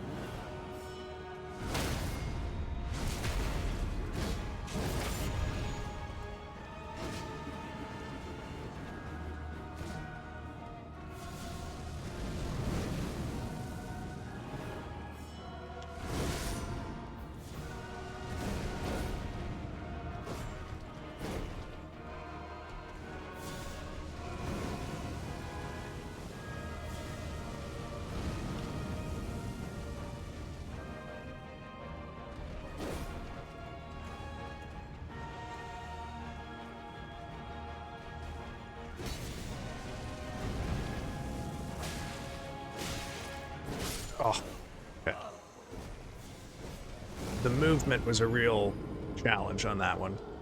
Okay, sorry, I can't... Radio silence makes me viscerally uncomfortable, so I have to keep talking now. I wasn't kidding when I said I've caught serious yapitis.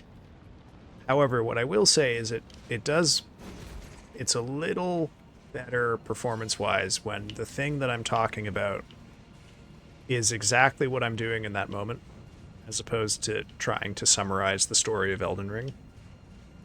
So if I have to think about something that's not on the screen, I get stupid. Okay, let's... okay, he's turtling. We'll back off, try and keep him split from the Apostle. The Apostle's circling around. Good distance, though, I can approach. Oh, I whiffed the parry. Okay, back up. Gonna get hit by that. Okay, didn't expect to get hit by the second one. Gonna put 4 or 5 more pulls in, and then we'll call it a night here. Since Mondays are my longest day, my work starts at 7 a.m. and I stop streaming at 10 p.m. So I can tell I'm fading here.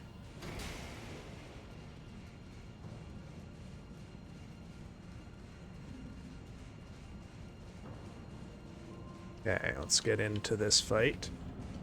Dodge, so we don't get killed through the wall. Take our flask. Okay, we got the weird positioning to start us with. Okay. Oh, okay. Managed to get parry despite the first denial there. Let him... Always dangerous when he does that charge at the edge of a pillar, because sometimes he'll just bounce around it. Okay, let's try and split them up here. Okay, they're split. Oh, I whiffed the parry. Up the second one. I got the Apostle behind me, so I gotta run. Okay, I had to run anyway because of that. A little too close to this pillar, though. Is he gonna run right over it? No. Yes, he did. Okay.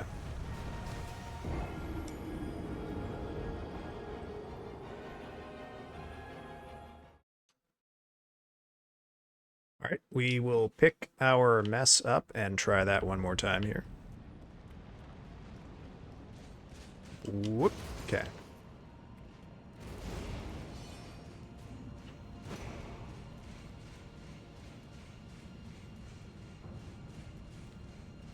Oh yeah, they're really chasing me this time.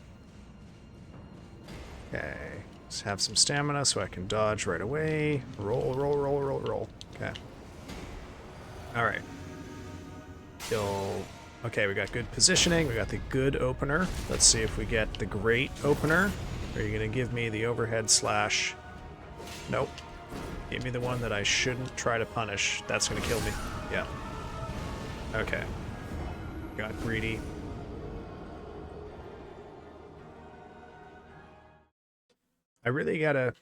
I've gotta ingrain in my head that this is the essential problem of this fight, is that I can't play aggressive with the noble because the Apostle will cut me in half while I'm looking at the noble. But if I play defensively, the noble throws a bunch of shit at me that I can't parry. By which I mean a lot of fireballs and then that horizontal slash in the middle distance. Okay, we got aggressive noble. Oh. Okay. Fireball. Are you gonna give me here? Nope, not gonna do that. Okay, that got weird. Went right over my head. Okay. Oh, they split up. Okay.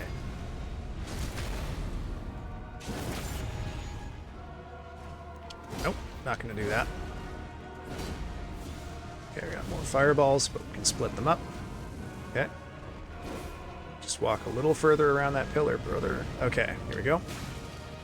Good. Okay, he's right behind him, so I'm gonna have to run. He's probably gonna phase transition, so let's run anyway. Good. Get over here. Rolling attack. Oh, the Apostle is real close. Don't like that. Uh-oh. Oh, the Apostle's behind me. Oh, dear. Okay. The angle of attack was not good there. He almost went right around the base of the pillar.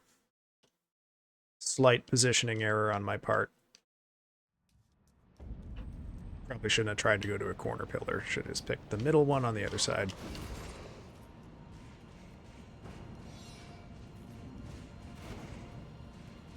We'll get it.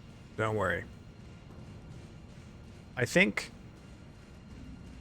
on Wednesday, I might start stream early and just go until I beat these guys, because I need to do something here. Alright, good opener. Got the okay opener, but this does mean we could follow this up with an easy stab. Okay, good. See, the horizontal is very easy to parry so long as I'm right in front of him. Oh, whiffed the easy thing there, too. That's a shame. Okay, we're probably safe from the rolling attack here, though. Oh, he bounced. Okay, a little awkward. A little awkward. Can't see the apostle. It's not good. Could get a fireball. Okay, let's approach. Let's not approach. See, doing a lot of turtling. He's trying to stab at me through the turtle. Another fireball. Come on, man. Use your sword. Nope. Is that... okay. Fireball, come on. Do something other than... okay, well. I guess I got what I wanted. I got an attack other than the fireball. Alright, last pull for the night coming up after this one. In honor of all the talking Lavibel has done, I will make it a lock-in pull, and we'll see if it actually works. But I think you were right earlier, Lavibel. It doesn't actually make me any better. I think it's only self-deception that causes me to believe I'm better when I'm locked in.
Oh. Well, an ignominious end. You know, he's only rolled through the pillar once or twice tonight, so I guess I can count that as fine. Honestly, that happened a lot more last week. All right, folks. I think that'll be it for tonight here. So give me a sec, and we will look for somebody to raid. I think we're going to raid my friend Misty, because I haven't raided her back in ever. Although, you know, she's got a good chunk more folks than I do. Still seems fair to return the favor to her in a moment. Don't go quite yet, because I've got some credits to read, so we'll do that right now. Give me my credits, please. Uh-oh. Uh-oh. Don't go now, OBS. Okay. So my model is courtesy of Sag Bast, who I found on Fiverr. The link for him in my credits goes to his Instagram. Overlays, panels, and alert graphics are courtesy of E-Terrestrial on Etsy. The animated startup, BRB, and ending bonfire screens are courtesy of Bizarre Beasties, also on Etsy. The opening music is Heavy Heart by Kevin MacLeod. The chatting and BRB background music is an original composition by my friend Haku Itaki. And the ending music that you are listening to right now is Eternal Sleep by Darren Curtis. Thank you everyone who joined stream tonight, and thank you to the chatters. I really appreciate it. Every little bit helps me out here, and I don't honestly really know exactly how to show my gratitude for everyone choosing to spend a chunk of their evening with me here, but I really do appreciate it. It means a lot to me. I have been your host, Furtive Furrow, and I wish you all a good night. I'm just going to check that the person I am raiding is still streaming. They are. Okay, we are going to go see my friend Simply Misty, who gave me my first raid 1 month ago, and I didn't think to raid her back on my 1 month stream anniversary, so I'm a little embarrassed, but we're going to go do this right now. Actually, I should check that she's not on BRB. No, she is there. Okay. I will see you folks all on Wednesday if you can make it. Otherwise, we'll be back for spooky games on Friday. Oh, did that not work? Why didn't that work? Oh, it's not exclamation mark, it's slash. Gosh, embarrassing myself one more time on the way out. Thank you for joining us for the first time, Abzu. Really appreciate it. Thank you for coming by. Aku and Lavi. I'll see you all another time.